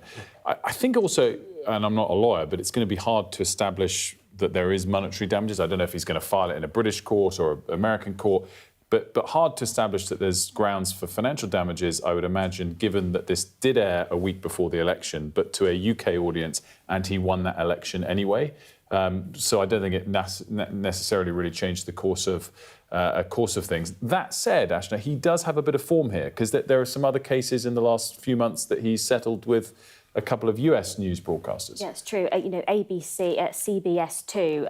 There's been a real trend, I think, and we have seen, that President Trump, since returning to office, has had a real clampdown on both international broadcasters but also US media sources too, looking at, incidents with the Jimmy Kimmel show. And it's an interesting with the CBS situation that I bring up. That was recently the parent company of CBS bought by a billionaire that backs Trump. And so he's suddenly quite engaging with that broadcaster. We've also seen recently, AP reporters being banned from the press pool at the White House. And a kind of, some are seeing that as perhaps a kind of expression of a freedom of expression of him trying to clamp down on those things. But it's what you say about the scope and, how far-ranging the damages were. The BBC chairman yesterday, in interviews, said that they'd received 500 complaints regarding the broadcasting of that. Some might see that as a lot of complaints, but some might see that as not very many in the UK. But it'll be interesting to see whether he does go through with this. And the deadline, self-imposed by President Trump, is 10 p.m. on Friday. But also, there were no complaints, by the way, back at when it originally aired, which is kind of interesting as a side point. Great stuff as always. Thanks so much. Now, the Booker Prize is the bigger one when it comes to books. It's the one that all the writers really want to win. And this year, the prize has gone to the British-Hungarian author David Szalai. It's for his novel Flesh. And this book follows a young man's rise from a Hungarian housing estate to the world of London's super-rich. It's really interesting. It's a kind of shy 15-year-old boy who becomes kind of this driver. The actress Sarah Jessica Parker was on the Booker Prize judging panel this year.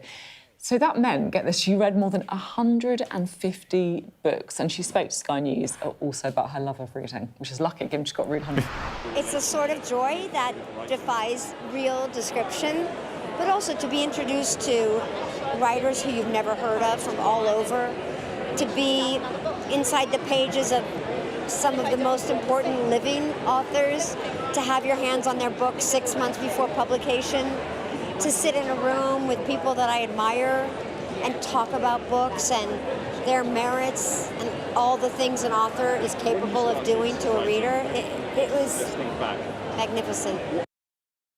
Well, delighted to say that David Soloy will be joining us in the studio tomorrow. Looking forward to that one. I have to say, would you like to be a judge on this? You love reading, but 150 books. So it's interesting. How long would that take me? I listened to what they answer. said. Roger Doyle was the chair of the panel, who I love. I think he's hilarious, and he was saying that it was a slog. So if even Roddy Doyle is saying it's a slog to read that many books, then I think probably 150 might be a bit much. But I think Flesh sounds really interesting.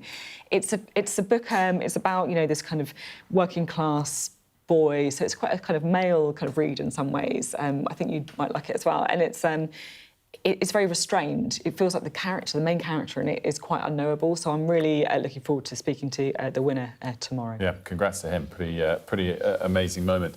Now, David Lammy will face questions from MPs today about the mistaken release of prisoners, with at least 4 still at large. Mari's here with more on this. And Mari, just remind us of why he's sort of under pressure, what happened last week, and why there's been this delay in him now facing questions on it again. So last week was a bit of a shambolic Deputy Prime Minister's questions, and that's where this all kind of started kicking into gear. So we had James Cartledge, who is the Shadow Defence Secretary, asking questions to David Lammy. First of all, he seemed to have kind of lost track of how many questions he had, which was a bit shambolic in itself, but David Lammy wouldn't answer the questions that Cartledge was asking around how many accidentally released prisoners there were, whether any of them were foreign nationals or asylum seekers, whether any of them were dangerous, violent or potentially sex offenders, all those kinds of things. And David Lammy continuing not to answer those questions created a lot of frustration. We also then found out afterwards that David Lammy was already aware of an accidentally released sex offender, but didn't actually tell MPs at the dispatch box. And that created a lot of drama because MPs then felt that perhaps they should have been given more detail. He then didn't come back to the House, and then we had parliamentary recess, and therefore this is the first opportunity they can really grill him on this. And so we're in a situation now where the Conservative Party are trying to claim that David Lammy misled Parliament. They are saying that he obfuscated when it comes to some of the details. Now, his team say he didn't have all the details and he didn't want to mislead the House by giving, you know, essentially pieces, but perhaps not all the information. And so he didn't feel it was appropriate. But now the Tories potentially could table a motion to refer David Lammy to the Privileges Committee because of that. There's also a world in which also we could see an urgent question on that if David Lammy doesn't make a statement to the House himself. There's obviously the pressure on David Lammy as well, but I guess the kind of reality of the story, to go back to, it is quite startling when you look at the stats, right?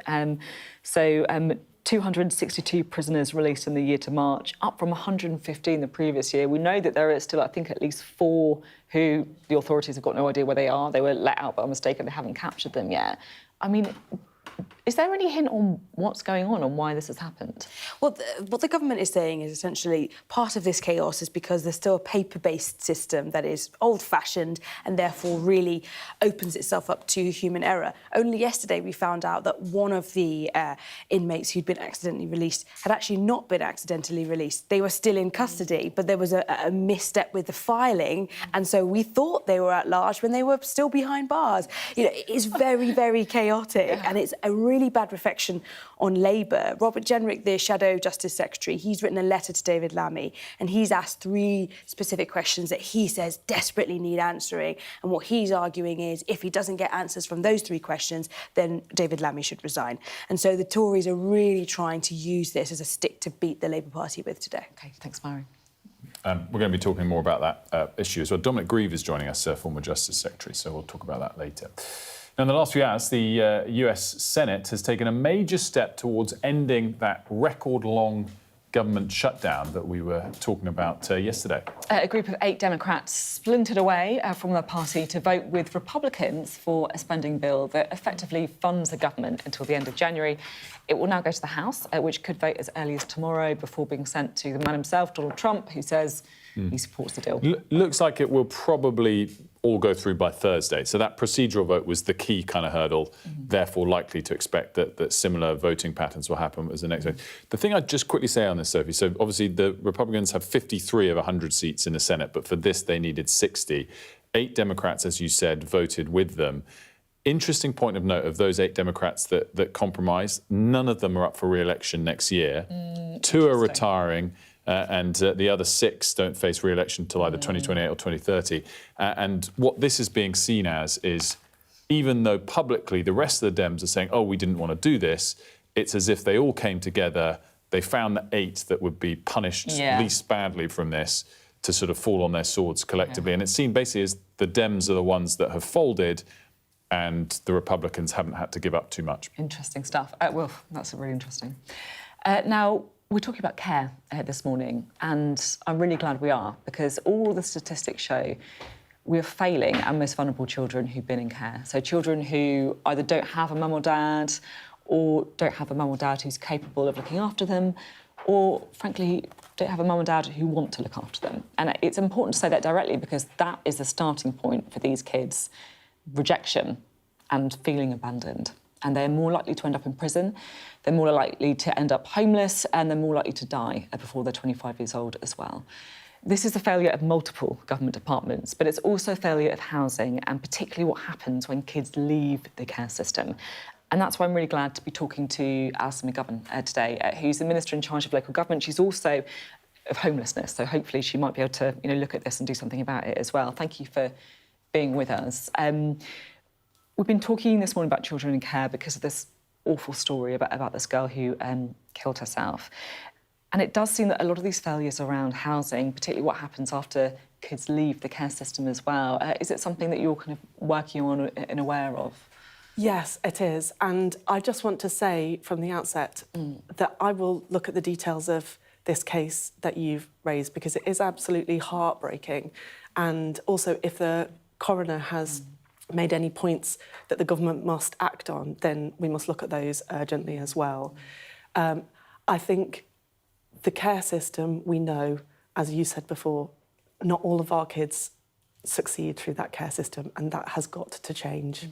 The former Deputy Prime Minister, Angela Rayner, had already established a group of ministers working together because, as you pointed out, it's not one government department on its own. So she'd already brought those ministers together, and that work's now being taken forward by Bridget Phillipson. And we need to make sure that services that are supposed to support children in care don't suddenly drop off, particularly when a young person reaches 18. And, I want to make sure in our homelessness strategy that we're going to publish shortly that we will be able to do more to try and provide consistent housing and support with it. On the homelessness, I was looking at the stats from Centrepoint. Up to 30% of homeless people have been in care. So it's dreadful. It's massively overrepresented. So the first thing that we need to do is to make sure that that parenting that happens for, the kids in care are all of our kids. They belong to all of us collectively, and we need to make sure that that quality of parenting is much better. And Josh McAllister, who is our minister in charge of this, is working on improvements. He conducted an independent review, and he's working on improvements that can be made so that that quality of parenting is there. And then I want to make sure through the homelessness strategy, as I said, that we don't have these points where help and support just falls away for some arbitrary reason, and I think we can make progress on that. There are some things that campaigners are calling for, in particular, amendments to the Children's Wellbeing in Schools Bill to make care experience a protected characteristic, like disability is. I mean, is that something that you'd support? I support making sure that we take account of it, and I'll look at what the campaigners are saying. I think of my own local authority, where they've tried really hard to employ children who've been looked after in the council to make sure that they get a job and to take extra account of that care experience as they're doing so. So there is good things happening already, but I'll look at what campaigners say and we'll see what we need to do there. Thank you very much indeed. You're here to talk about your plan for local councils. You want to be getting kind of tough on local councillors for misconduct. I mean, what's the idea here? How many people are we talking about? So the issue is that since 2011, the existing standard system, so the rules and regulations, were swept away. If a councillor now is charged with something, perhaps even quite a serious offence, which doesn't happen very often, but it can happen now and again, the council has no teeth in taking steps to suspend them or, the sort of normal things that would happen in work. So it's not like being an MP, basically, is what you're saying? Or any other normal job where there would be, conduct that would be expected of you at work. So we're going to bring that legislation back, so that there will be rules and that councils will have teeth. They'll be able to take steps to suspend or to stop the money that's paid to councils. And how do you stop it being, like, you know, kind of vexatious? Like, oh, you know, the Labour and Tories don't like this reform character, so we'll, you know, do X, Y, Z. What's the protection there? Yeah, so there'll have to be protections on both sides for the complainant and for the person being complained about, and we'll have a national appeals mechanism as well. But the point is, this is a really important step to restore trust in local democracy. So honestly, sometimes I ask myself at the moment, why would anyone be a local councillor at the moment? You know, you've had 15 years of town hall austerity, and we've got this issue with standards, and I think we've got to find a way to really value our councillors yet again. Can I just ask you quickly about prisons? Because David Lammy is giving a statement later on the number of people being out of jail by mistake, and it is pretty staggering, to be honest. It's gone up under Labour. 262 prisoners released in the year to March, up from 115 the previous year. I mean, is this a bit of an acknowledgement that he could have been a bit more transparent last time when he was asked 5 times about it and didn't say anything? So I think the issue at Prime Minister's questions previously was that the facts weren't all established, and so he, you know, represented the situation as it was known about at the time. Is that right? He knew, didn't he, that someone was out of jail? Well, I'm sure David will, you know, answer questions from MPs in the Commons later. In the end, this issue comes back to the prisons crisis that we faced when we came into office. The Tories barely built any prison places at all. It's gone up alarmingly in the last year, though, hasn't it? In order to deal with this situation, we need to build more prison places and enact our sentencing review that will make sure that we manage people's offences properly. I'm just going to squeeze one very quick one in. You're a big fan of Liverpool. What's gone on this season? Are you going to turn it around? Well, we had a great time against Real Madrid. That was a fantastic game. I think the team's going through a bit of transition, but I have absolute faith in Arnie Slot. He will sort it out. OK, good to have you on the programme. Thank you very much indeed, Alison McGovern. I hope she's wrong about the last point. Yeah, Wilson Arsenal fan, so... I'm sorry about that. Well, I'm pretty pleased at the moment. So anyway, thank you so much. We're going to take a quick break here. When we come back, we'll have some analysis on the unemployment rate, which has ticked up to 5% this morning. We'll also be talking more about the BBC with Baroness Stowell.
We are under Israeli military restrictions in terms of some of the things that we can film, but it's important to be in there. What a slow drive for the president as he approaches his golf club. 4 more years! free wherever you get your news. I'm Mark Stone and I'm Sky's correspondent based here in Washington, D.C.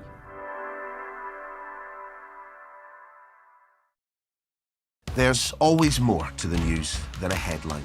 We want to discover, to delve a little deeper, to find out what's really going on. Explanation, analysis, the people at the heart of every story. I'm Neil Patterson, and this is the Sky News Daily Podcast. So, by the end, we'll hopefully all understand what's going on in the world just that little better. Available wherever you get your podcasts. OK. Welcome back to Ridge and Frost. A reminder of the headlines. The Sky News investigation can reveal a sharp rise in deaths among care leavers since 2020. Between the spring of 2024 and the spring of 2025, 91 care leavers died, nearly 2 every week. We've investigated the case of Nonita, an 18-year-old who took her own life after obvious warning signs were ignored. The BBC has until 10 a.m. on Friday to respond to lawyers representing the US President Donald Trump or face being sued for $1 billion. The corporation has been told that they must issue a full and fair retraction of the documentary, issue an immediate apology and appropriately compensate Mr. Trump.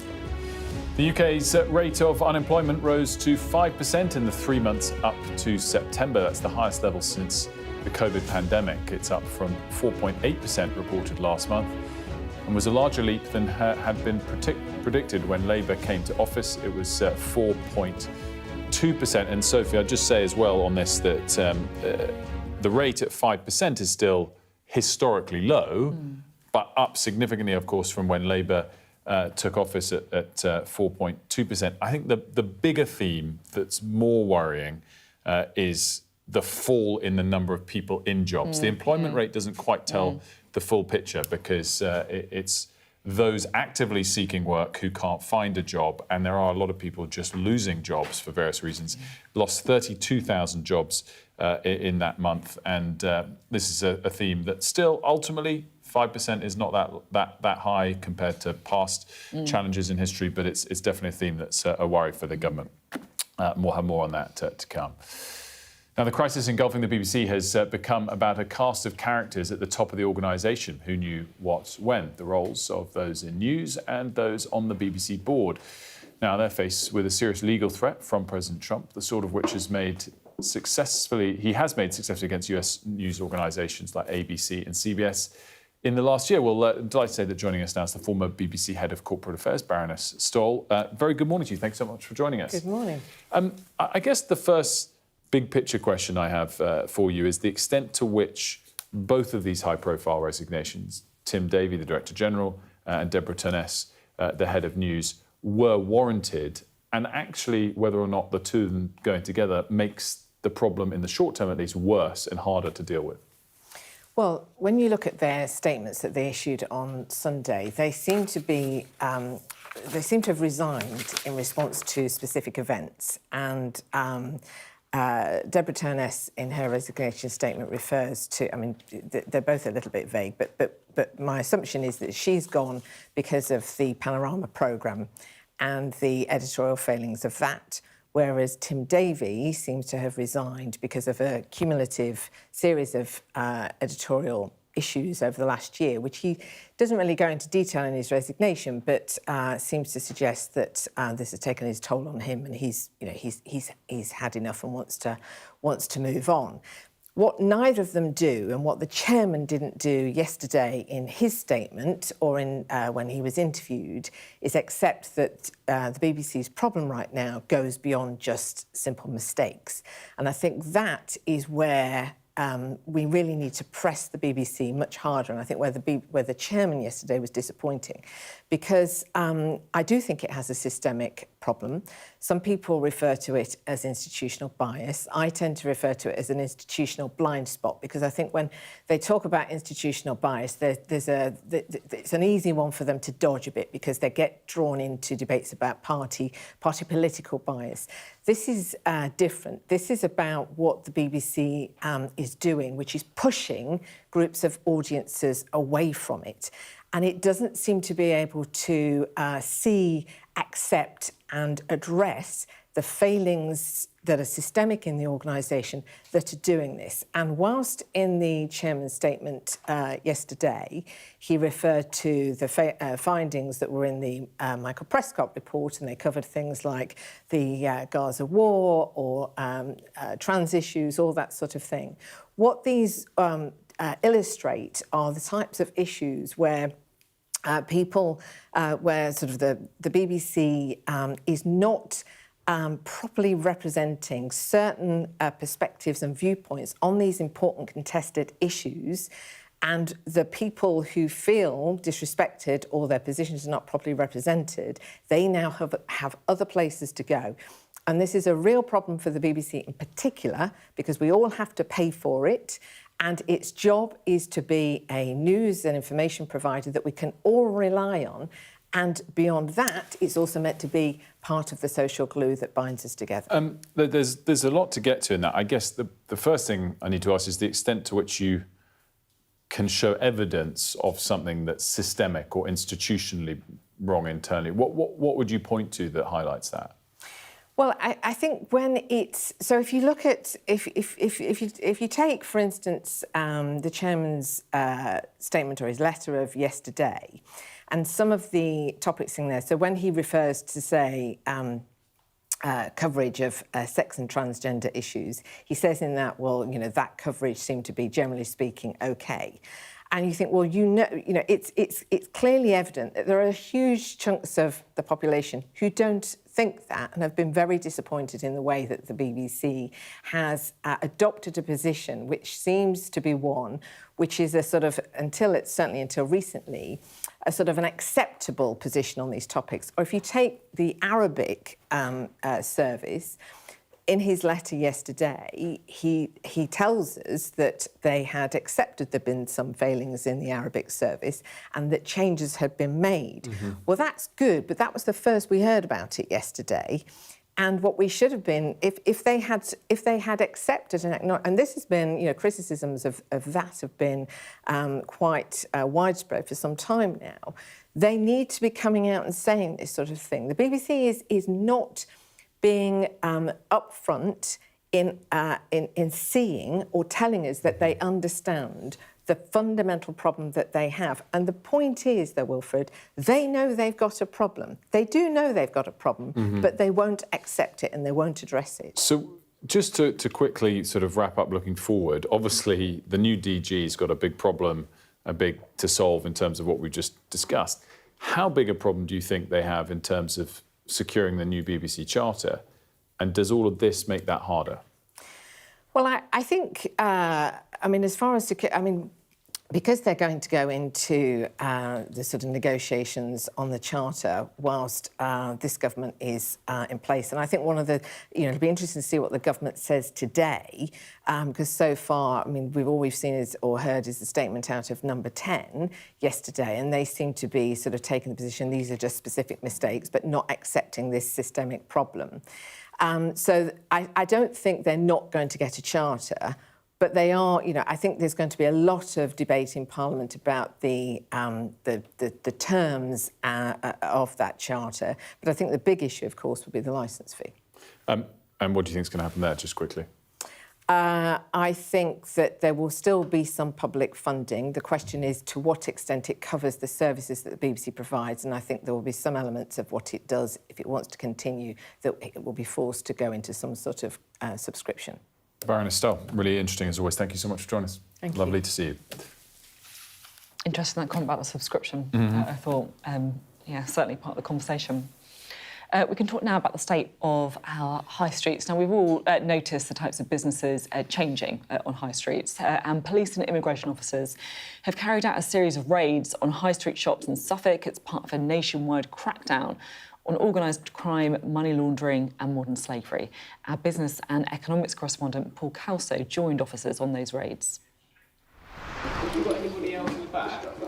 In Haverhill in Suffolk, police and immigration officers raid a Turkish barber shop. They're looking for evidence of money laundering, immigration offences and victims of modern slavery. Through the back, there are signs that someone's living here, but perhaps not by choice. This could be a range of things. This could be linked to exploitation. It could be linked to some forms of modern slavery. Certainly, you need to ask the question when you come across these sort of situations, why would somebody want to live in these sort of conditions? So we come through the front of a barber shop on the high street, push through to the back here, come through the door down here into an area where someone has clearly been living in a space that isn't designed for living. There's a bed crammed in on the stairs here. There are drinks bottles, food containers, there's a pair of socks down at my feet, T-shirt here on the bed.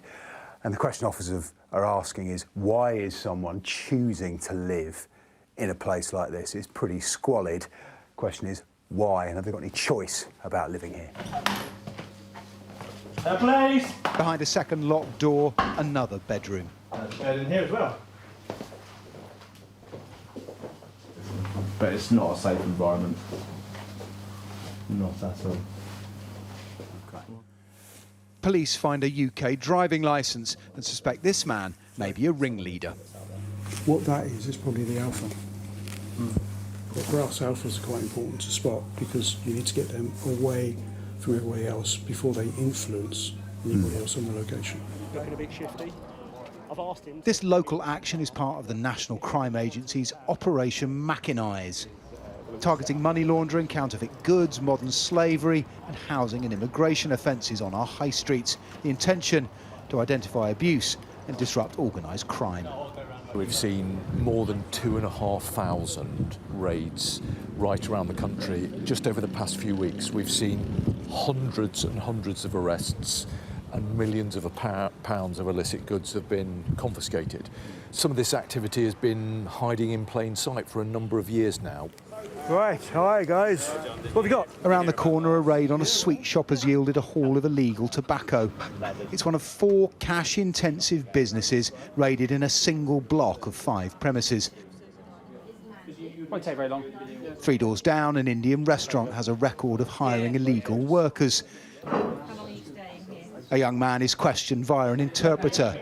His student visa has been revoked and his asylum claim rejected, but the priority is his welfare. Across the street, a corner shop and another hidden bedroom. This one even smaller, little more than a cupboard. The man behind the counter, who says he's from Brazil, says it's for taking naps. We all entered, so me and police all entered, and you're the one standing behind the counter. Okay. So you are working? Under questioning, Okay. he admits working without a visa. How long have you worked here? He's taken into custody. If proven, he'll be removed from the country. Paul Kelso, Sky News in Haverhill. It's so interesting to see that because we've all seen, I think, the change in high streets that's happening. A lot more, nail bars, vape shops, barbers, and I think it's important to say, obviously, these shops aren't just illegal, right? And many of them will be, completely legitimate in the way that they do business. But what I think trading standards have said that they have seen is this uptick in cash-intensive businesses, so businesses where you tend to pay cash, having these practices and perhaps not always employing people through the legal means. Yeah, I also, there's so much to that report from Paul, which I hadn't actually seen yet, and I think the write-up, which I read earlier, is really worth referring to, because I think it does speak to such a sort of changing shape and amazing access that Paul had. And Paul, by the way, is going to join us a bit later as well, and to talk more about this and maybe also reflect a little bit on that unemployment data that we got this morning. Yeah, exactly. It's certainly something that you can see kind of the police and the authorities trying to get a grip on, because it does feel like it's on the rise. We're also going to be talking to a dentist. A dentist is going to be in the studio, Dr. Maggie Andy. She's helping kids get better access to dental care, basically because so many of them have cavities in their teeth. It's a really big issue, actually.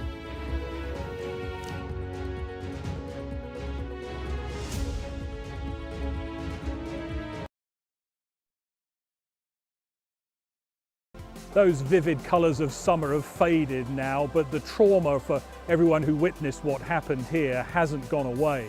Devastation. We lost 3 of them. Ruda Cabana's guilty pleas mean they won't have to relive what they saw in court, but everyone here tells you they'll carry it for the rest of their lives. You see people running red lights time after time after time. This is an offence that sometimes has the most awful of consequences. When you speed through a pedestrian crossing, there is a risk that you could batter somebody to death. She filled our lives with light.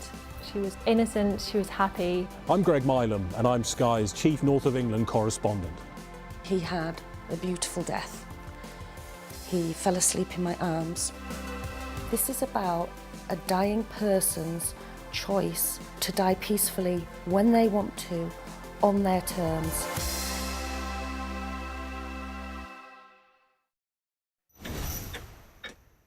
Go ahead, back white jacket. Deborah Haynes from Sky News. He called you Daddy earlier. No, Do you... he did it very affectionately. Daddy, you're my daddy. Thank you. Leicester is on its knees. They've ripped the soul out of my factory and there's nothing left. It is eerily quiet. It's constantly on the brink of capacity. There's overcrowding. It's not a new thing. It's rough. There's nothing to hide. Why aren't international journalists allowed in? Are you worried about escalation? Of course I'm worried about escalation, which is why my focus is on de-escalation. The region, I think, is on edge because they are anticipating a retaliation. Iran retaliates for the US attacks. The founding principle of the alliance, that an attack on one is an attack on all. Could Putin attack another NATO country within 5 years?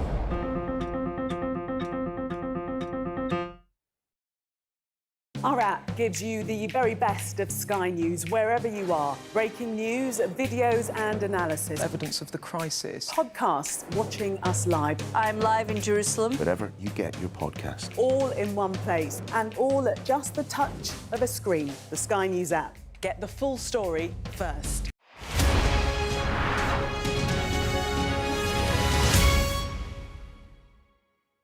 I'm Stephen Murphy, and I'm Sky's Ireland correspondent based here in Dublin. The waters of Ireland and Britain should be home to great white sharks. If there are great white sharks in this area, there's no reason they wouldn't come here to feed. It's basically a buffet on a beach.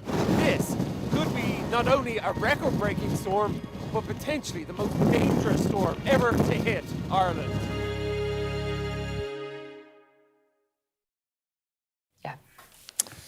We're back. NHS staff who care for patients in their own homes feel some areas have become no-go zones because of the presence of St George's flags, according to some NHS leaders. Black and Asian staff have been left feeling deliberately intimidated as a result of the flags that went up in the summer. And Sophie, this is a really interesting report, and it does include a quote from a chief executive of an NHS trust, who's mainly been referenced here, who's asked to remain anonymous. So we don't know exactly which trust, which area of the country, but it's significant to come. This is not just a sort of junior internal complaint. It's the CEO of a trust. There's also a poll they've done among these NHS trusts, a poll of senior managers finding that 45% were extremely concerned about discrimination towards NHS staff from patients and the public, and a further 33% moderately concerned. So there is obviously a worry here. I guess some would say, you know, flying the flag is not in itself, you know, an act of discrimination or necessarily a political statement as well. No, I mean, the quote here from that chief executive, anonymous chief executive of an NHS trust, says that we saw during the time the flags went up, our staff, who are largely a minority of Black and Asian staff, feeling deliberately intimidated. He said, in many cases, I think that's what it was designed to feel like. Who can comment on people's intentions to that extent? But it's, I think, worth noting, if that's how people are feeling, then there needs to be some kind of middle ground, at the very least. Yeah, the unions, as you perhaps would expect, have come out on this as well. The Royal College of Nursing saying a sustained campaign of anti-migrant rhetoric is fuelling a growing cesspool of racism, including against international and ethnic minority nursing staff. So, you know, clearly, you know, views have been mixed on all of this kind of stuff and all these debates. But I think what is pretty clear is that there is concern within some parts of the NHS. Now, a 34-year-old woman has died after being stabbed in the neck outside Birmingham New Street Station on Friday night. Tajisan Raphael, who's 21, has been charged with the incident and appealed in court yesterday. Yeah, so this woman has been named as Katie Fox. So she went to hospital. She was fighting for her life there over the weekend. And I think what is perhaps one of the most concerning parts of the story is that police are treating this as an unprovoked attack. Just to give you a bit more detail on this story, because there has been a lot of debate about knife crime in the UK, about stabbings in the UK. We saw, of course, the train attack as well. Just to look at the stats, a total of 51,000 knife crime offences were recorded in England and Wales in the 12 months up to June, that's according to ONS, and of these offences, 196 were homicides. So it's an issue, it really is.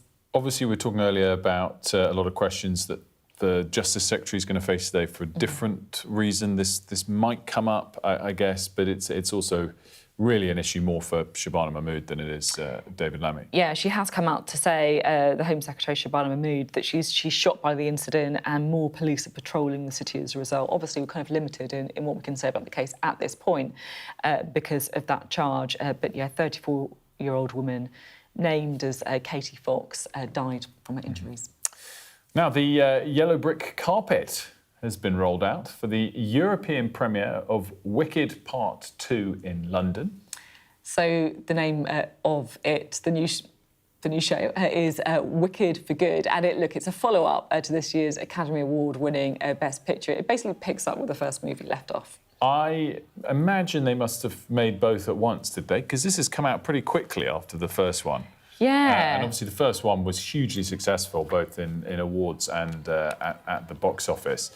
I quite like this when you get a sequel coming out quite quickly. Usually we're made to wait for ages and ages. In this one, that's not quite the case. Yeah, I think it's happening a bit more, isn't it? Where they're kind of filming multiple series together and then being able to, kind of release them quicker for people. But it's the last instalment. So apparently, Ariana Grande... Have you seen this one? I haven't seen the new one, but I've seen the old one. Yeah, I've seen well, it's not even that old, is it? Like you said, I've seen the first one. It's good. Yeah. Oh, so I haven't seen the one in the last year or two. Yeah, it's great. It's very good. Yeah, Ariana Grande, who obviously is incredible for kind of young girls, and then Cynthia Erivo, who's excellent as Elphaba in it as well. So it's But as you might have noticed, our dentist chat has gone away, which is a shame. I was quite looking forward to that, but to talk about trying to get young kids to brush their teeth more. But we'll try and bring that back for you a little bit later. We've got Ashna, who's got fantastic teeth, by the way. Oh, that's so kind. Yeah. Did you guys wear braces? I never did. Oh, I did. I had dreadful teeth growing up. Do you know what? My teeth, this is actually, I can't quite believe this, 15 millimetres between my top teeth and I was like this. Oh, goodness. Growing up. You know you're on the telly. Was that a good side profile as well? Anyway. I'm really not sure this is where the conversation was going to go today. This isn't why Ashna came on. But no, we're going to talk now about the BBC again. And Ashna, just for those people just joining us, remind us what the headline is this morning on this. It relates once again to the President of the United States. The BBC have until Friday at 10 p.m. to apologise and essentially hand over to Donald Trump a kind of full and unequivocal apology for that Panorama documentary and everything that came after it, plus those resignations, obviously, that happened on Sunday, or they face having to pay $1 billion to him, a sum of money that, frankly, they just won't be able to afford. And that's going to be taxpayers' money, largely, isn't it? Do you think it's more about, I guess, kind of embarrassing the BBC? We've had the apology already. We've had Donald Trump's press secretary saying people shouldn't watch the BBC, they should watch GB News instead. I mean, you get the sense, don't you, that the White House is quite enjoying this? Mark Stone, actually, our correspondent in Washington, was talking about this recently, how the GB operation has really been flanked with high praise by those in Washington when they're recently launching out a kind of arm out there, and it was well attended by lots of Donald Trump's, supporters, including Caroline Levitt being there, very much a kind of messaging of this is who we want you to watch and focus on. And it's an interesting time for the administration because they are focusing a lot more on who they see as the drivers of freedom of expression. There's so many moving parts to this. I mean, we just spoke earlier in the programme how it might be quite hard. If he gets the written apology, it might be quite hard to take it a step further and really prove that damages are due. I think the other point on this, which I would see as a limit to where this goes is, of course, the fact that it's government-owned and controlled, ultimately. And we know that the government doesn't get involved with the BBC in any day-to-day way. But I don't think they will in the US, actually. And I think public ownership is seen quite differently there. In fact, President Trump has caused PBS, their public service broadcaster, all manner of troubles since he took power once again.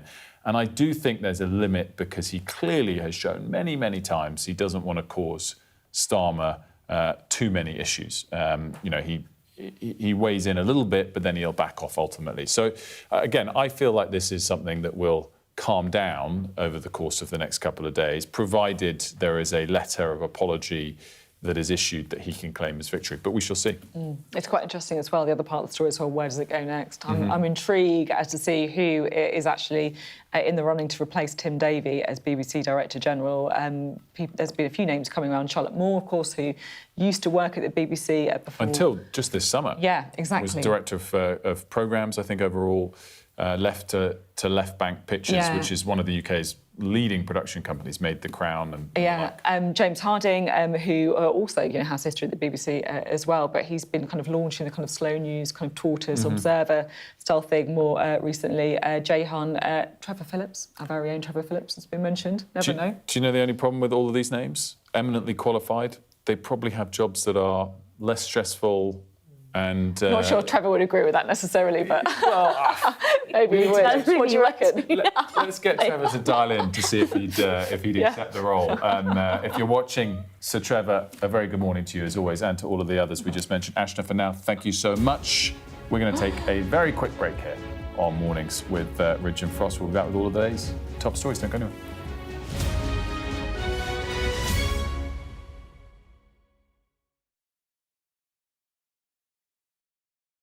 What might happen if Russia attacked the UK?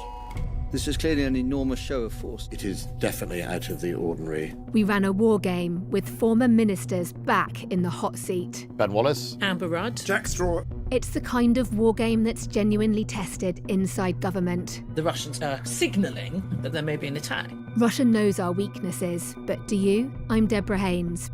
From Sky News and Tortoise, this is The War Game. Listen wherever you get your podcasts.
A very good morning to you. It's 8 o'clock. Welcome to Mornings with Ridge and Frost. With Sophy and Wilf. Good morning from both of us. Let's get to it.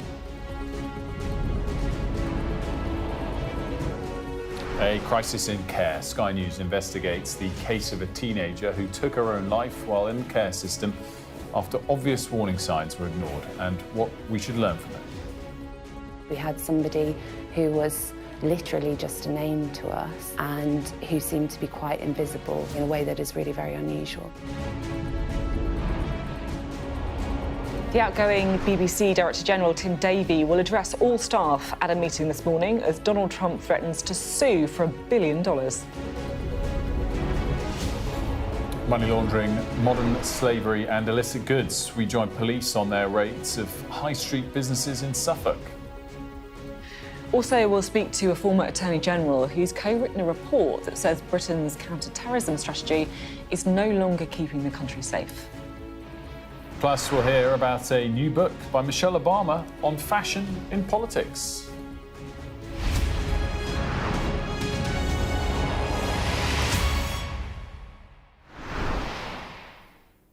Hello, good morning. We start today with a really difficult story, but it is one that tells us a lot about the state of Britain. A Sky News investigation can reveal a sharp rise in deaths among people leaving care since 2020. So between the spring of 2024 and spring 2025, 91 care leaders died. That's nearly 2 every week. And they're figures that the Education Secretary, Bridget Phillipson, admits shame us all.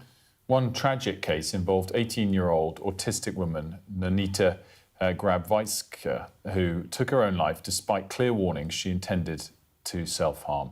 Despite telling a specialist mental health doctor she was going to end her life by a railway track, she was later sent to live just a few hundred metres from a high-speed railway line when she left state care. And I think, part of the tragedy is that Nonita is not alone. In the last 5 years, the number of deaths for those leaving care runs into the hundreds. The government says it's bringing forward what it's calling the biggest ever reform to children's social care to try and improve the lives of people like Nonita.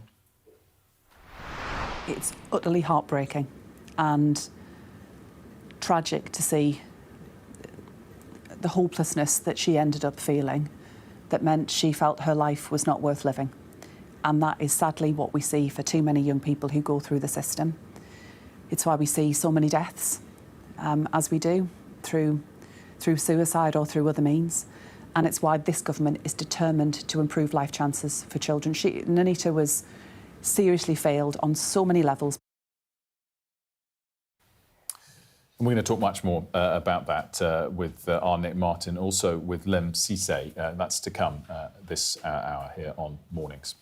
Now, the outgoing Director General of the BBC, Tim Davie, is going to address staff today. It's after Donald Trump threatened to sue for $1 billion over a panorama programme that edited one of his speeches last year. The White House has given the BBC until Friday night to respond. Before we get into it, we want to remind our viewers of the central clip that Donald Trump has been referring to, and indeed the BBC has having to respond to. This is the clip as it went out on Panorama on the BBC 8 days before last year's US election. We're going to walk down to the Capitol, and I'll be there with you, and we fight. We fight like hell. And if you don't fight like hell, you're not going to have a country anymore. I should say we've made it black and white just to be super clear that that's an edited clip, that is not what Donald Trump said. What he did say in his speech was this. We're going to walk down, and I'll be there with you. We're going to walk down. We're going to walk down anyone you want, but I think right here we're going to walk down to the Capitol. And we're going to cheer on our brave senators and congressmen and women. So that's what he actually said at the start of his speech, and this is what he actually said towards the end of his speech. But I said, something's wrong here. Something's really wrong. Can't have happened. And we fight. We fight like hell. And if you don't fight like hell, you're not going to have a country anymore. I'm really glad we did that, to be honest, because it feels like we've been talking about this story for so long without actually getting to the nub of, you know, what's been said. Ashna's here to talk to us about it. So, Ashna, first talk to us about the legal case. What's going on here? Trump's suing the BBC.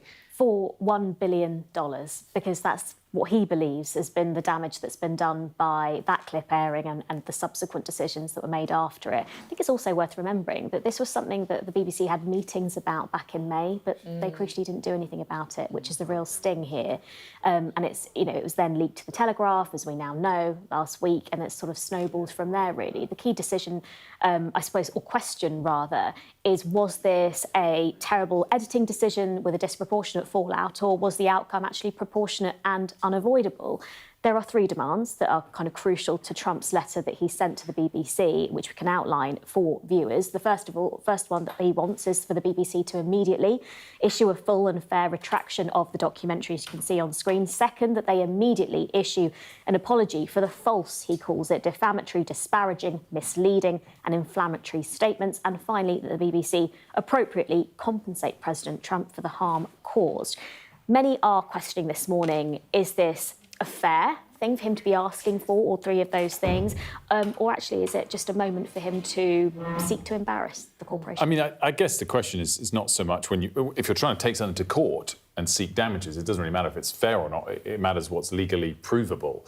I think on the apology point, it would seem almost inevitable that will come, because obviously the chair has already apologised. He now has to just do so in a letter format back to President Trump. If that's then not enough, you would have to ask the question, is this going to be filed in a British court, in a US court?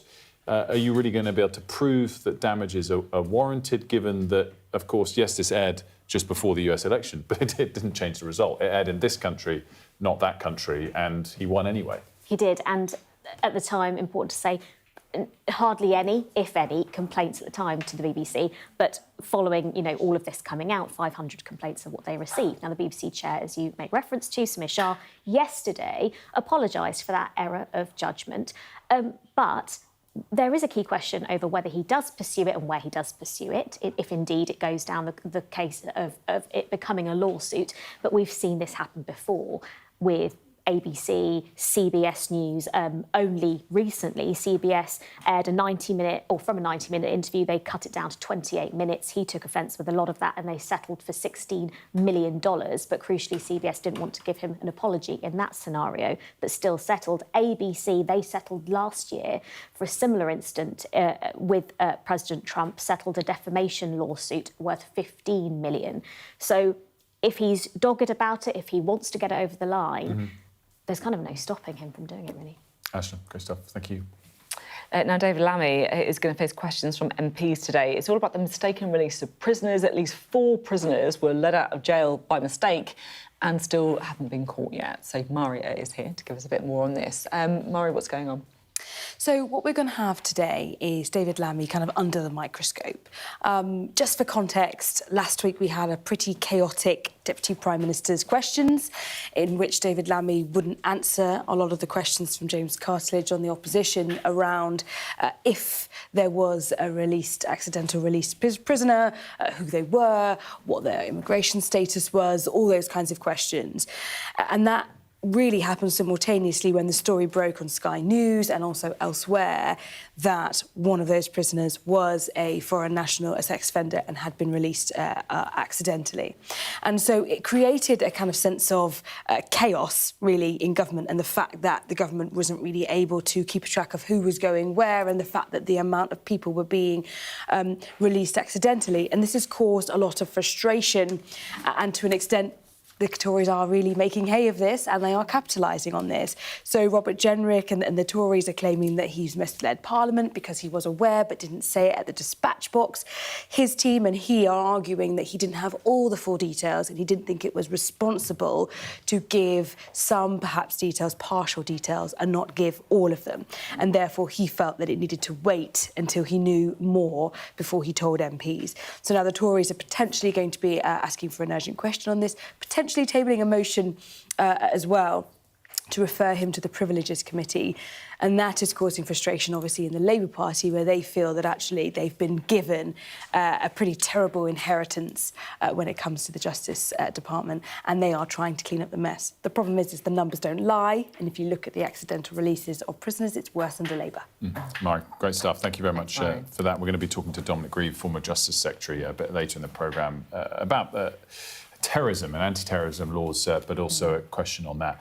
Just want to bring you an update on some breaking news we got last hour, that the UK's rate of unemployment rose to 5% for the 3 months to September. It's the highest level since the COVID pandemic. Historically, 5%, though, is not that high.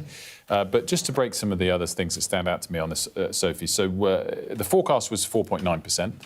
Last month's reading was 4.8, so this is worse than expected, and obviously a trend that you don't want to see continue when it's ticking up. I think it's also worth pointing out what the overall employment numbers are, the people in jobs, because it's not just enough to look at the unemployment rate. And the number of jobs fell by 32,000.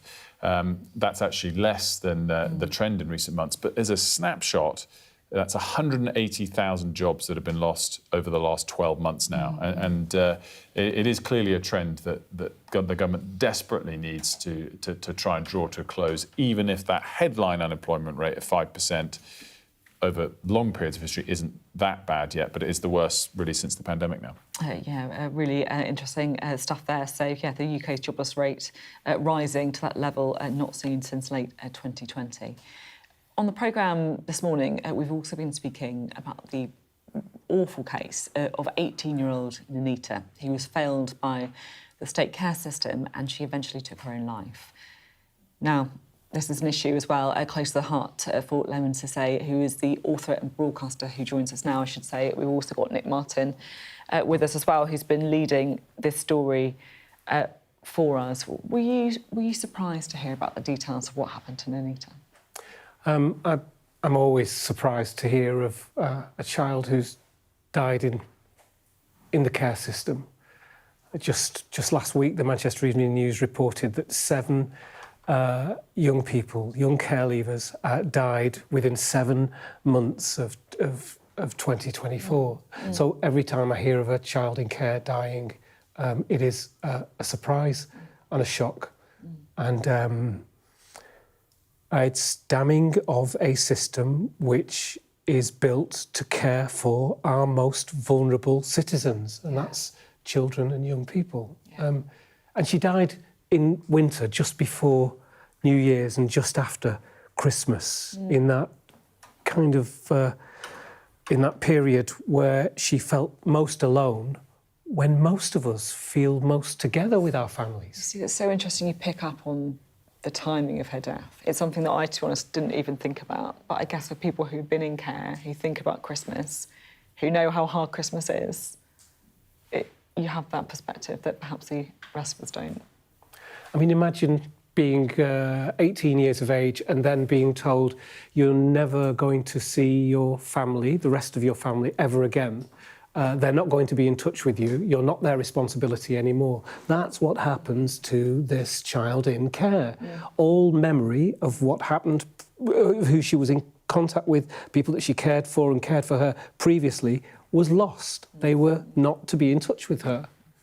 Nick, can you just take it back a step for us and flesh out Nonita's case? Because for those that haven't watched your full film yet, and they should, or weren't with us last hour, it is really a catalogue of horrors, her personal case.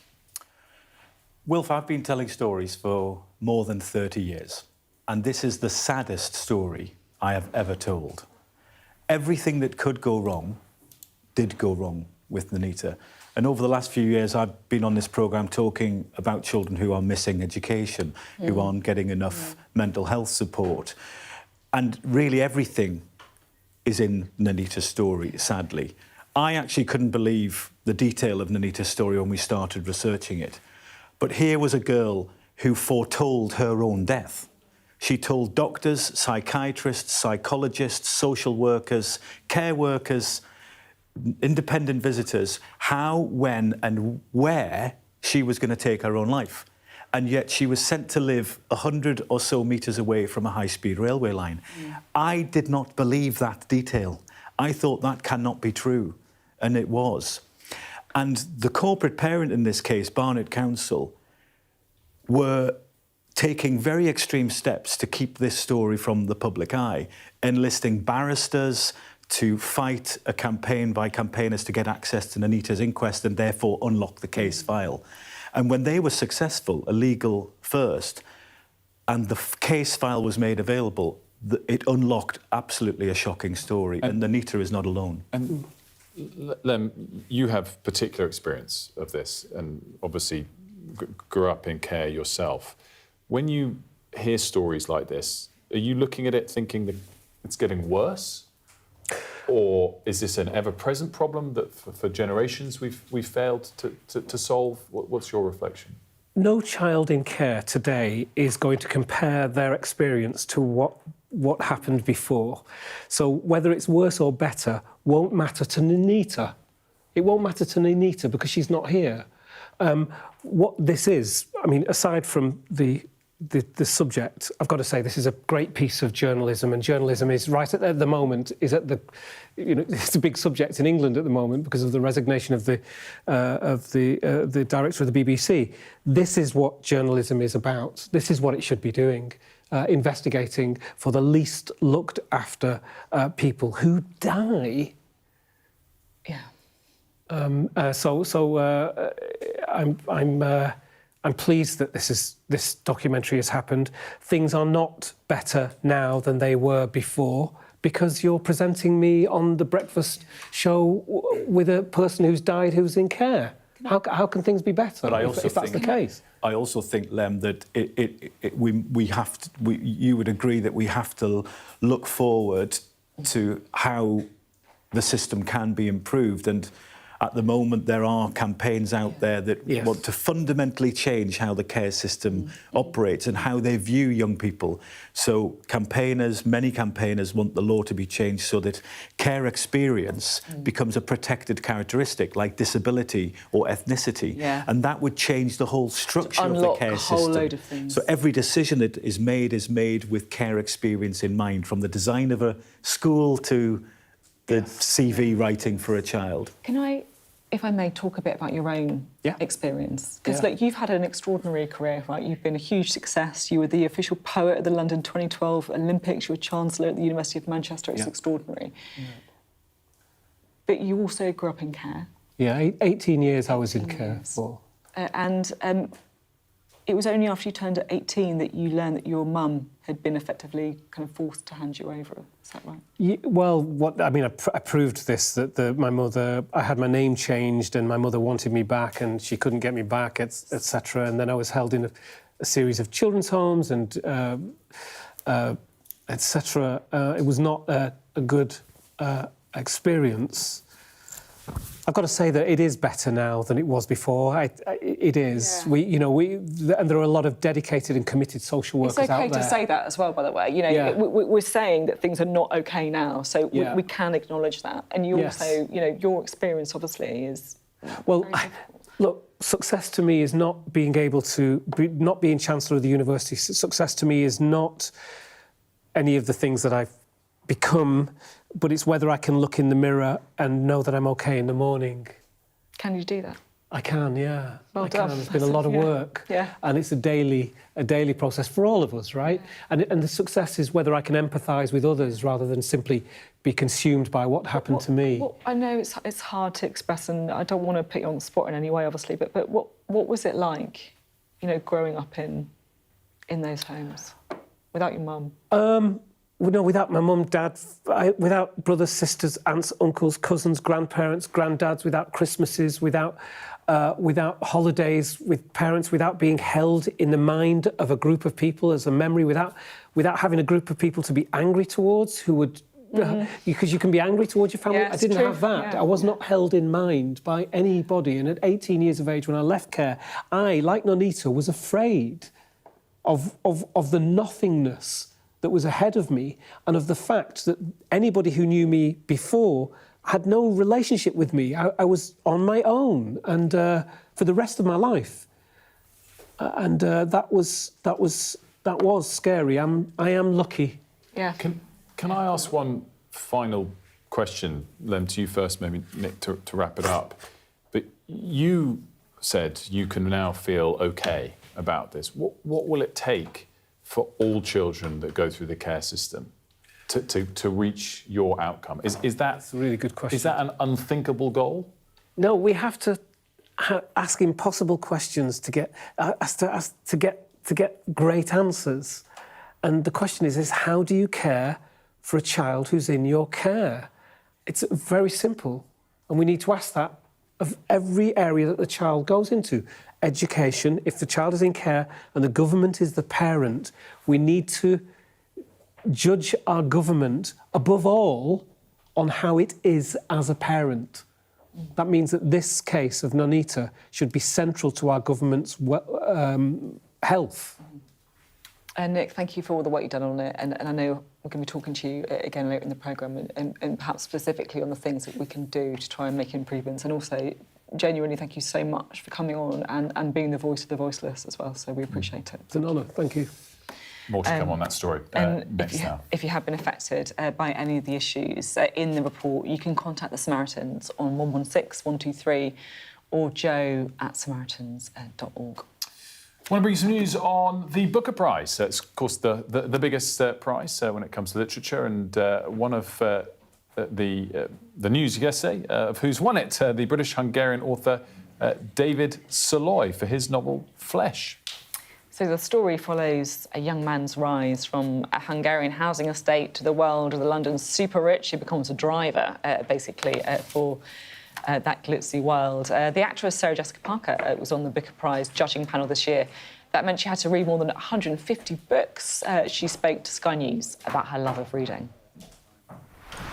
It's a sort of joy that defies real description, but also to be introduced to writers who you've never heard of from all over, to be inside the pages of some of the most important living authors, to have your hands on their book 6 months before publication, to sit in a room with people that I admire and talk about books and their merits and all the things an author is capable of doing to a reader. It was magnificent. Should mention that the winner, David Szalai, will join us on the programme tomorrow. But now time to talk about new counter-terrorism rules. They, of course, recently were used to ban the likes of Palestine Action and are being accused of being interpreted and used too widely. There's a new independent review that's looking at what should change going forward in order to improve the system. I'm delighted to say that one of the authors of that new report joins me now, Dominic Grieve, the former Attorney General. A very good morning to you. Good morning. A lot of this starts with what the actual definition of terrorism is. What is it now, and what's your report suggesting should change? We think the definition of terrorism, as it stands at the moment in the Terrorism Act, is too widely drawn. We think there really are good reasons for changing it. At the moment, you are accused of terrorism if you seek to undermine the state.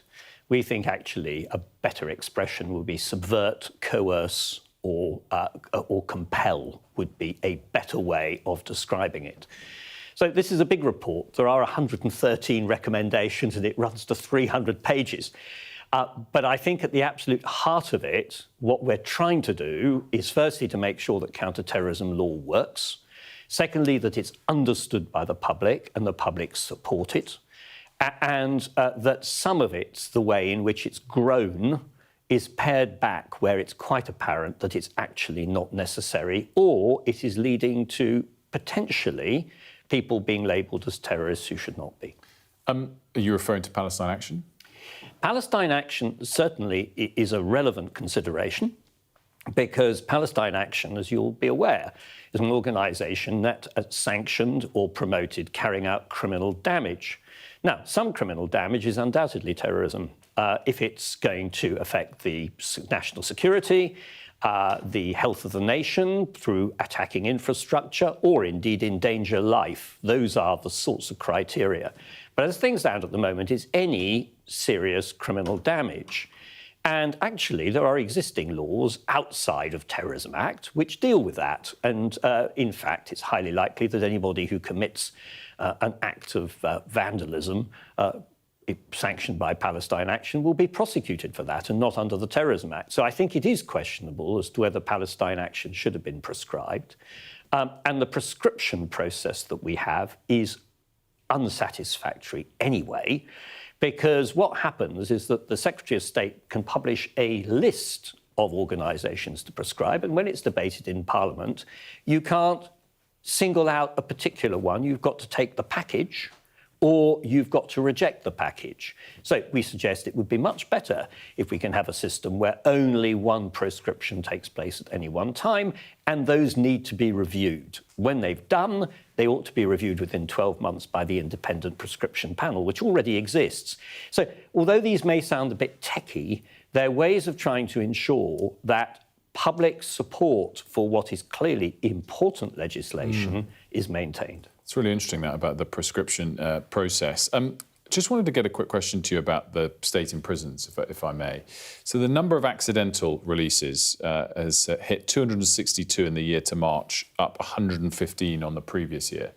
What do you think's going on there? Why has that leapt so much? Well, the prison system is in a state of collapse. And this has been going on for a very long time. The prison system has been neglected for 30 years. Admittedly, there have been some more prisons built, but you have to balance the number of new prisons being built against the fact that old prison stock deteriorates and against the fact that we have been increasing sentencing guidelines so that, in fact, more and more people are being sent to prison for longer. So our prison population is growing, and no government, it applies to the Blair government, it applies in fact to the previous Conservative government, has been willing to put in the investment to match the number of people who are likely to be sent to prison.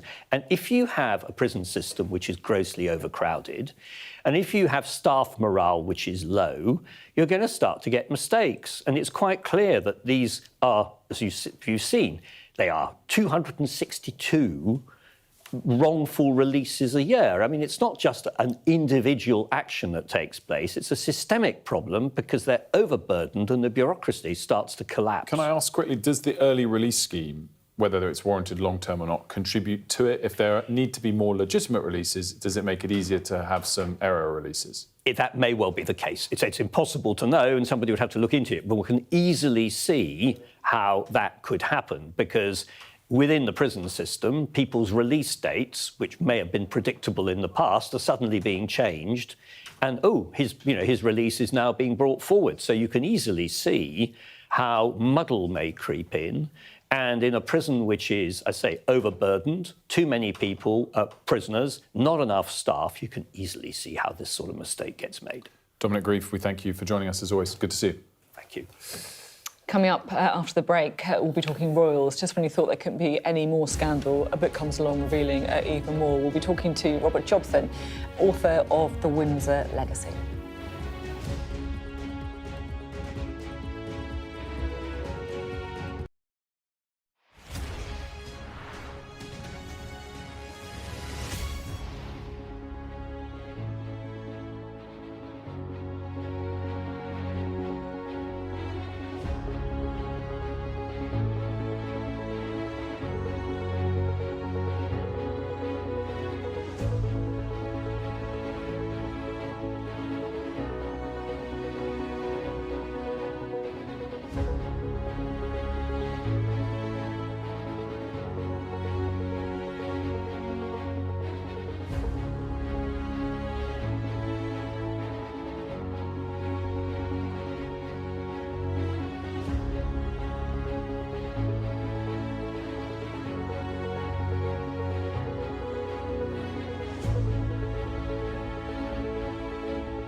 we are under Israeli military restrictions in terms of some of the things that we can film, but it's important to be in there.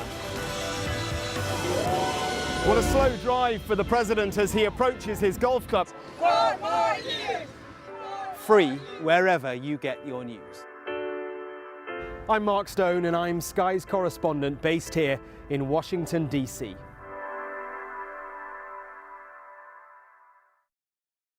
There's always more to the news than a headline. We want to discover, to delve a little deeper, to find out what's really going on. Explanation, analysis, the people at the heart of every story. I'm Neil Patterson, and this is the Sky News Daily Podcast. So, by the end, we'll hopefully all understand what's going on in the world just that little better. Available wherever you get your podcasts. I'm back. Oh, goodness. Can't talk this morning. Well, it's not important used to these early starts. Sorry. The news this morning, if I can actually get my words out, and it's some really important news that we've got to bring you because the number of people dying after leaving care is on the rise, and the Education Secretary has said it's a trend that should shame us all. Since 2020, hundreds of young adults in England have died after leaving care, and we've been investigating the case of Nonita, an 18-year-old who took her own life after obvious warning signs were ignored. The BBC has until 10 a.m. on Friday to respond to lawyers representing US President Donald Trump, all face being sued for $1 billion. The corporation's been told they must issue a full and fair retraction of the controversial documentary, issue an immediate apology and appropriately compensate Mr. Trump. The UK's rate of unemployment rose to 5% in the 3 months up to September. That's the highest level since the COVID pandemic. And it's also up from 4.8% last month, a bigger leap than predicted. It was 4.1% for context when Labour took office. Let's talk now about the state of our high streets. We've all noticed as the types of businesses change. Police and immigration officers have carried out a series of raids on high street shops in Suffolk as part of a nationwide crackdown on organised crime, money laundering and modern slavery. Our business and economic correspondent Paul Kelso joined officers on the raids. Here's a short taste of his report. In Haverhill in Suffolk, police and immigration officers raid a Turkish barber shop. They're looking for evidence of money laundering, immigration offences and victims of modern slavery. Through the back, there are signs that someone's living here, but perhaps not by choice. This could be a range of things. This could be linked to exploitation. It could be linked to some forms of modern slavery. Certainly, you need to ask the question when you come across these sort of situations, why would somebody want to live in these sort of conditions?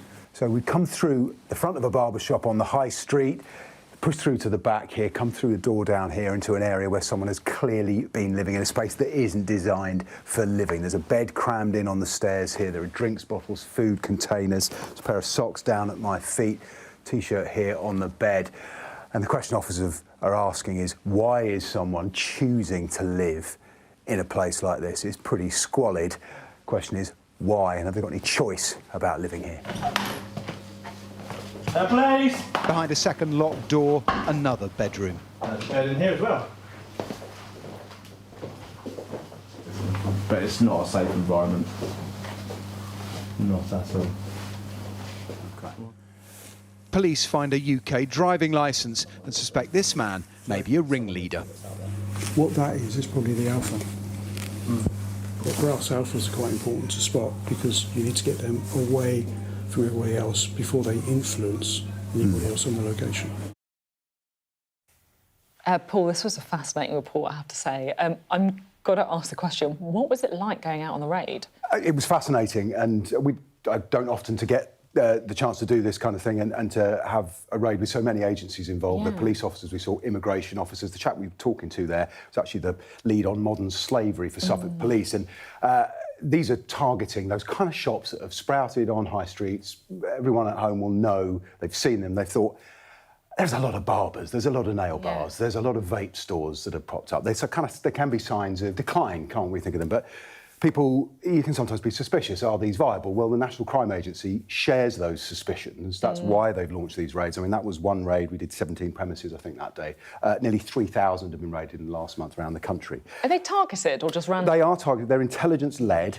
they say. There's some of them are where proprietors have in the past hired workers who are working illegally, so they've got some past form. What was shocking, genuinely shocking, was to walk through the back. I mean, that first shot we saw, it's cleanly painted, the town's football team shirt was on the wall, the guys at the front were perfectly turned out, seemed nice guys, ready to cut your hair. You go through the back, and that was squalor. And the question posed there, are people living here by choice, is the central one. Of course, you didn't walk out the back.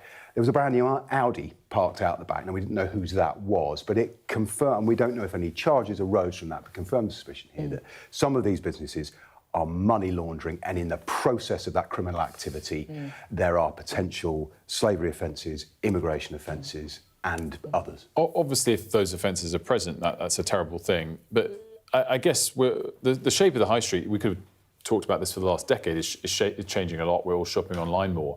So as vacancies on the high street become available, it's good if they get filled, I guess, is one way of looking at this.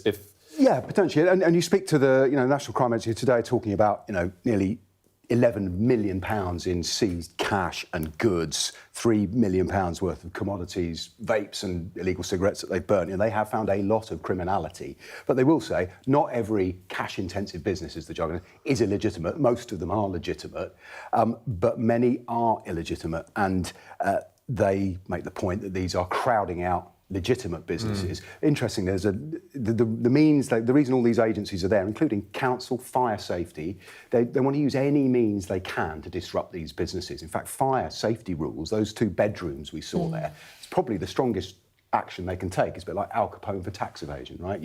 If it's not safe, you can close it down more easily than constructing a big money laundering case against people. So that's the focus. Interestingly, in this, there is no penalty against landlords letting their premises to a shop that turns out to be used for these means. There are penalties against landlords for individuals living in buildings, but there's a bit of a lacuna in the rules there. So landlords who've got empty vacancies probably would rather they were filled by something. But everybody knows our high streets have changed, and this is an attempt to demonstrate that the authorities care and are doing something about it. Paul, great stuff as always. Thanks so much. Paul Kelso back next hour as well to chat a bit more about this.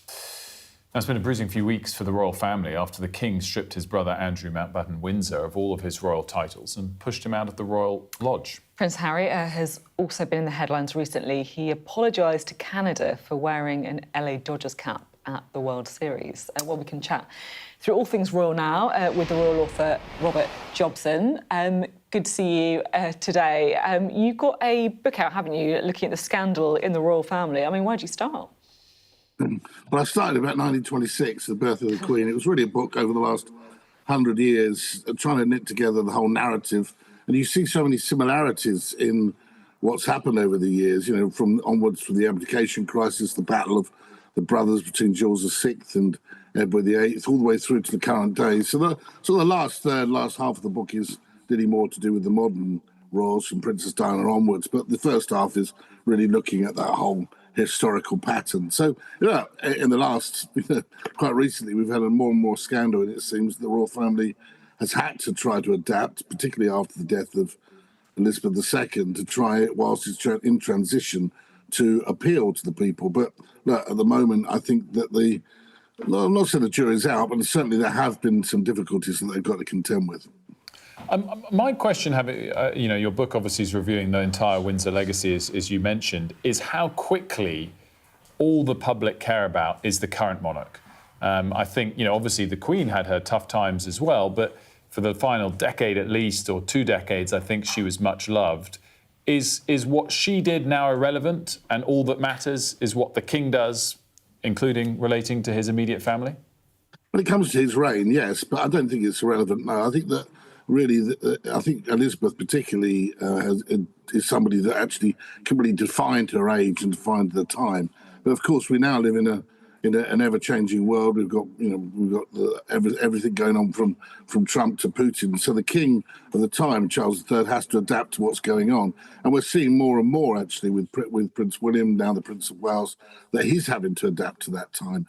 Taking on the role. If you look, it was very, I thought, statesman-like the way he was over at COP30 and dealing with his Earthshot.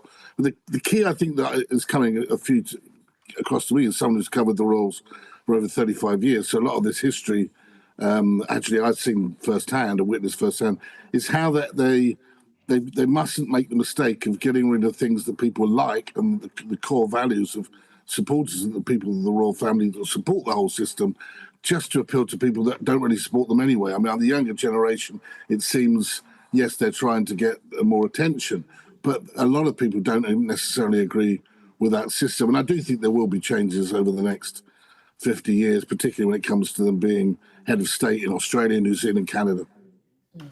OK, really interesting to talk to you and get your perspective. It's certainly be a kind of a roller coaster with the royals recently. Robert Johnson speaking to us now. Whose new book, The Windsor Legacy, is out now. The latest government data shows more than 25% of children in England are suffering from tooth decay. I should say kids living in the most deprived areas of the country are also twice as likely to experience tooth rot than children in richer areas as well. The government's promised to tackle the issue by introducing supervised teeth brushing programmes and expanding water fluoridation. Oh, gosh, I butchered that word. What's that? Fluoridation.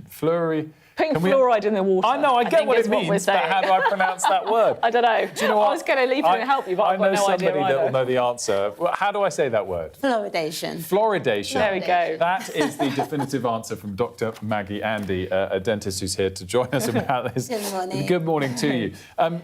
Why have we still got such bad sort of statistics on children's teeth, do you think? Let's start by the positives. It's actually not still such bad. It's an improvement. It's really important because a lot of people might have read the reports this morning and thought, oh, goodness, things are still just as bad as they've always been. But actually, we are gradually creeping up. But one of the key reasons is mixed messaging. Parents are still being told things like, as soon as your children eat, go and brush the teeth straight away. That's the worst thing you can do. Why is that the worst thing you can do? And this is what we were told growing up. We were always told, go and brush your teeth straight away after eating. But the problem we've now got is sugar is in everything. Honestly, everything you eat breaks down into some form of sugar. And these sugars, in effect, convert into acids which then attack your teeth. So if you're going and brushing your teeth straight away, you're basically weakening your tooth tissue with these acids you've just eaten in the meal, and then you're brushing away all that healthy tooth tissue. So more and more children are ending up with lovely shiny teeth, but very thin teeth. And these teeth are extremely vulnerable.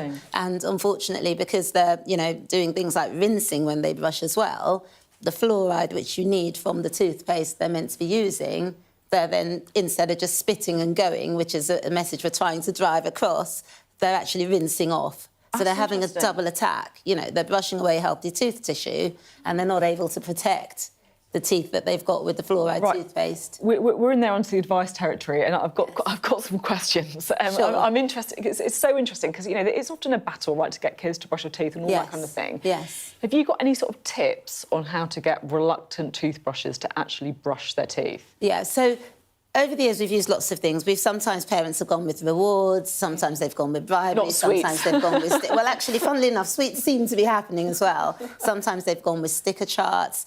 One thing which is really interesting, it was a bit controversial when we introduced it, but this business of a sugar day. So the idea of a sugar day is we would say to the kids, especially in our factories, we'll say things like, right, if you can go Monday to Friday without having any sweets, you get a 1 hour window on, say, a Saturday morning where you can have as many sweets as you'd like. So we kind of do that. And we know that an average kid in an hour, how many sweets they're going to get to? Well, quite a lot, some of them. But it's better to just have that one massive sugar attack. Than the constant sugar in your teeth. That's because the average child in England is actually, if you go into the, over 11s group, they're having sweets every day after school. Yeah. Do the doctors agree with that advice? They do. Yeah, because it's better to just have that one, sugar attack, because it does get very frustrating when parents, and it's never the parent, by the way, it's always the grandparent or the friend or the parties. It's just constant attacks of sugar. So one key element is we need the access to care to obviously improve, because we need more children to be able to come before dentists and be able to say, well, how can we sit you down for 5, 10, 15, 20 minutes and tell you what to do?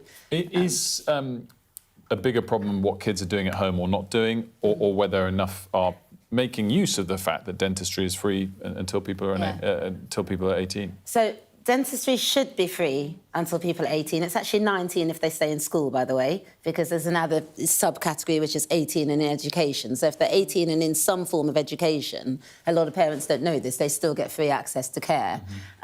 In the private sector, it's very difficult. We have launched Kids Go Free over the years. I've been banging on about that, and that's encouraging private dentists to kindly just give, you know, an hour of their time a month. Because that's the thing, it's hard to find an NHS dentist, right? This Very is hard, difficult. very hard. The average practice has, I mean, we've got something like a year waiting list. You know, the average practice will have a year to 2 year waiting list. So very difficult. But I think parents need to just persist, persevere. Access is improving, definitely. I know the government are doing everything they can to get more slots available. So if parents can just go to their local NHS dentist, just register your details and someone will be in touch. But it's very important these kids are getting seen.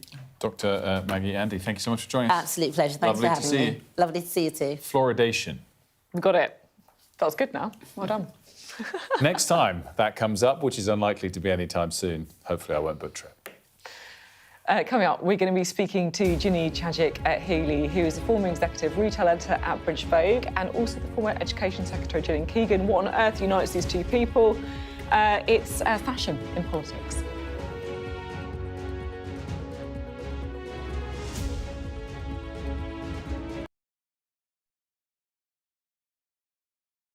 Those vivid colours of summer have faded now, but the trauma for everyone who witnessed what happened here hasn't gone away. Devastation that we lost 3 of them. Ruda Cabana's guilty pleas mean they won't have to relive what they saw in court, but everyone here tells you they'll carry it for the rest of their lives. You see people running red lights time after time after time. This is an offence that sometimes has the most awful of consequences. When you speed through a pedestrian crossing, there is a risk that you could batter somebody to death. She filled our lives with light. She was innocent, she was happy. I'm Greg Milam and I'm Sky's Chief North of England correspondent. He had a beautiful death. He fell asleep in my arms. This is about a dying person's choice to die peacefully when they want to, on their terms.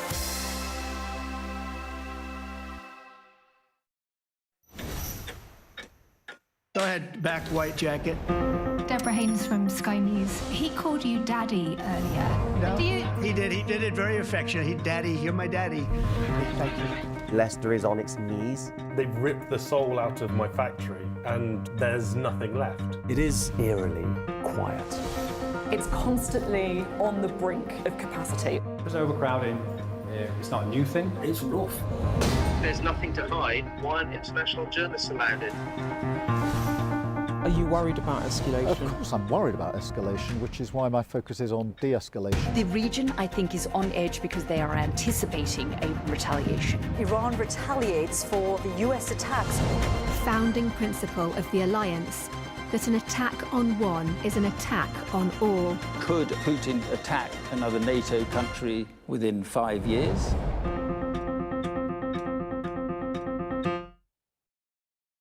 Our app gives you the very best of Sky News wherever you are. Breaking news, videos and analysis. Evidence of the crisis. Podcasts, watching us live. I'm live in Jerusalem. Wherever you get your podcast. All in one place and all at just the touch of a screen. The Sky News app. Get the full story first.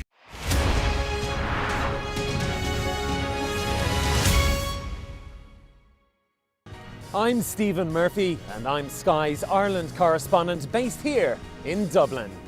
The waters of Ireland and Britain should be home to great white sharks. If there are great white sharks in this area, there's no reason they wouldn't come here to feed. It's basically a buffet on a beach. This could be not only a record-breaking storm, but potentially the most dangerous storm ever to hit Ireland.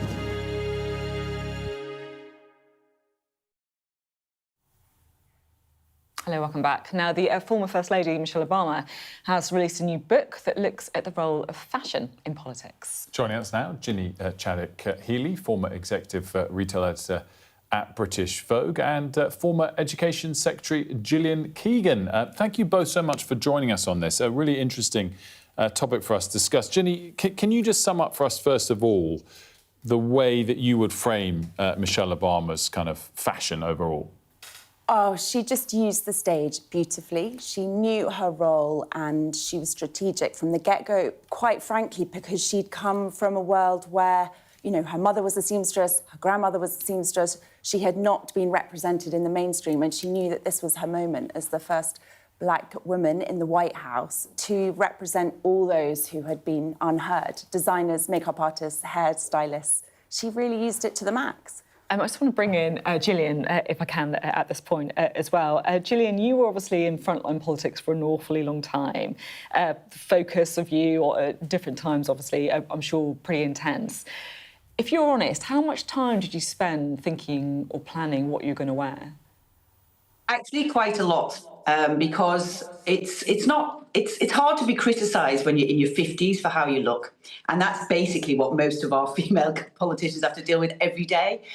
You know, you're already aging, and actually Michelle Obama, you know, really owned that and aged fantastically well. But it is hard. So I did think about it, and I did make sure that I had a wardrobe of things that were not too kind of stand out, but you know, I felt comfortable in, but also looked professional and good. And one of the first pieces of advice I got actually when I started in the corporate world, age 16, was always dress for the job above you, which is kind of harder in the political world, but always dress the way people would expect you. Always look the part, as my grandmother would say. So as a Minister of State, you were always dressing as Prime Minister? Well, it depends on who that was. Quite frankly, my leopard skin kitten heel collection, I think, is small. I do have one pair actually, but it's small. But I think you always need to remove any doubt in the way you appear that you can do the job. I mean, it's the same as Sophy will have thought this morning, right, about what she was wearing, and she will get people who comment on it, you know, positively and negatively. So it is just a factor. And one of the things that people say is, oh, does it happen more to women, to men? Probably it does. But again, in the corporate world, I was always grateful that I was the one who could walk on stage if there was a conference and you were doing presentations in bright red. All the men had to be in grey, black or blue, and I could stand out in green or bright red, and I always did. So you've got to look for the upside as well. So as a woman, you can... I love that. And also particularly, you know... through your clothes. I love that, and particularly someone, Gillian, who, you know, as you say, you kind of pulled yourself up through life, if that makes sense, right? You know, you were very successful in the business world and then in Westminster as well, and I think it is great advice for people too.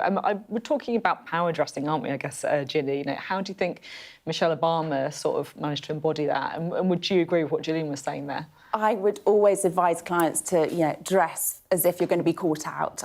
I've had it personally a few times, and you sort of hope people aren't judging you on a down day, but fundamentally you're always being judged, and as a woman it does happen more. And Michelle Obama refers to how Barack, her husband, would be able to just change his tie, roll up his sleeves and go to a kind of downtime event, where she had to really be more strategic. And she really heroed designers that would not have made it onto the mainstream. Ginny, we've got a picture up here of her in her, I think this was at the inauguration ball. Yeah. You're nodding. This is an outfit you remember. Talk us through some of the highs and lows that she had to go through in terms of her fashion. She knew that she was going to be judged on everything, from the designer's background, the fabric, the colour. Obviously, white was a big part. And she did wear the same designer, Jason Wu, to the inaugural ball 3 times. And so she really had an allegiance with key designers. But she also talks very much in the book about, you know, she had to consider how her arms were going to be judged. Honestly, it's things that men do not have to deal with. And whether you think fashion is frivolous or not, it does play a huge part in demonstrating the power of an individual, the confidence of an individual. And she really kind of held her own. And I think this book, I have to say, it's on my Christmas wish list. It's a stunning 200-page piece on how she navigated some really testing times. She was a mother, she says, down on her knees playing with her kids, and then she'd have to be on it, looking glamorous for the whole world to judge, support, criticise, whatever it might be at the same time. Gillian, just to bring you in on that, because I know that Hillary Clinton kind of talked about the sort of time that it took to get sort of ready, camera ready to be being a woman in politics, and how actually, you know, in a way, you know, that was like a pressure that her male rivals didn't have to deal with. Do you think it's true in British politics as well? Yes, although not as much. I think the scrutiny that Michelle Obama and Hillary Clinton came under was off the scale. And actually, much of it quite positive about Michelle Obama, much of it pretty negative about Hillary Clinton, from what I can remember. But they certainly got a lot more scrutiny than the average person. Now, they were trying to be president or first lady of the US, but you still find that people will comment on what you wear, how you look, more than what you say, and that is, as a politician, pretty frustrating, because that's not actually why you're there. And a lot of people have gone off piste in the UK, so they've kind of gone for a coloured hair look or a chunky necklace look, and then they try to keep the same look, so it's kind of like a bit of a uniform. But I think it is less in the UK. And if I'm honest, one of the things that's most recently come, and I would say now is new advice for any politician, is make sure you buy your own clothes, because if you don't, you're going to get criticised for that. Can I just ask Gillian, just to sort of wrap things up? Obviously, we're talking about a new book about the First Lady's fashion. All of us and you kind of have chosen a job where we know we're going to be scrutinised, and I think you ladies definitely more than the men. But do you spare a thought for the Prime Minister's wife, judged often, having not chosen to be in the front line? We've got 30 seconds or so. Very much so. And actually, you see Victoria Starmer sometimes, and, she does look very nervous. And quite right, because she didn't sign up to be scrutinised. I think she still works in the NHS. So I do think I do spare a thought. However, I think, if you are in that position, I think you have to go more Michelle Obama. You really have to embrace it. And she has done. Again, I would advise her to buy her own clothes. But there is also that discussion, because the First Ladies do get a clothes allowance. We are out of time. Our great thanks to Gillian and Ginny for that great conversation. We're going to take a break. We'll be back after this.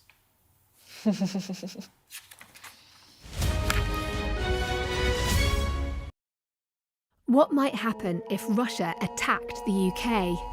This is clearly an enormous show of force. It is definitely out of the ordinary. We ran a war game with former ministers back in the hot seat. Ben Wallace. Amber Rudd. Jack Straw. It's the kind of war game that's genuinely tested inside government. The Russians are signalling that there may be an attack. Russia knows our weaknesses, but do you? I'm Deborah Haynes.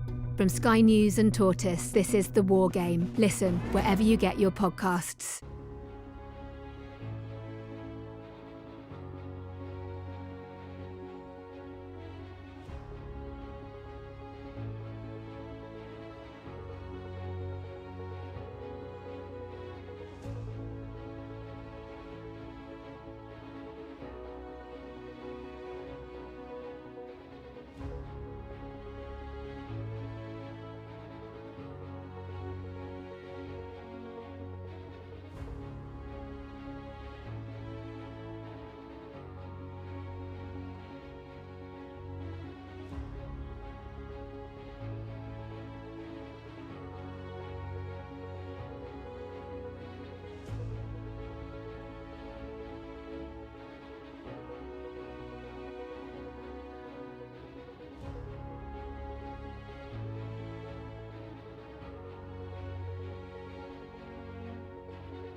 Hello, good morning. It is 9 o'clock and welcome to Mornings with Ridge and Frost. With Sophie and Wilf, good morning from me as well. Let's get right to it.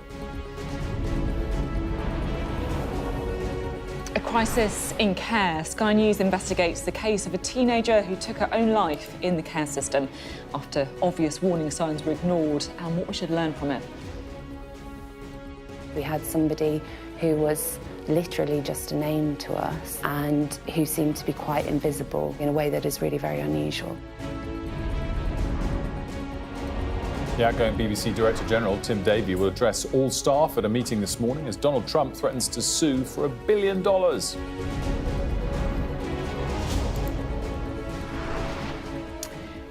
Money laundering, modern slavery and illicit goods. We join police on their raids of high street businesses in Suffolk. Also ahead, we'll be discussing the haven that is the garden shed and what goes on in there with James May. And after the Remembrance Sunday commemorations, we'll be looking ahead to today's events with Alistair Bruce.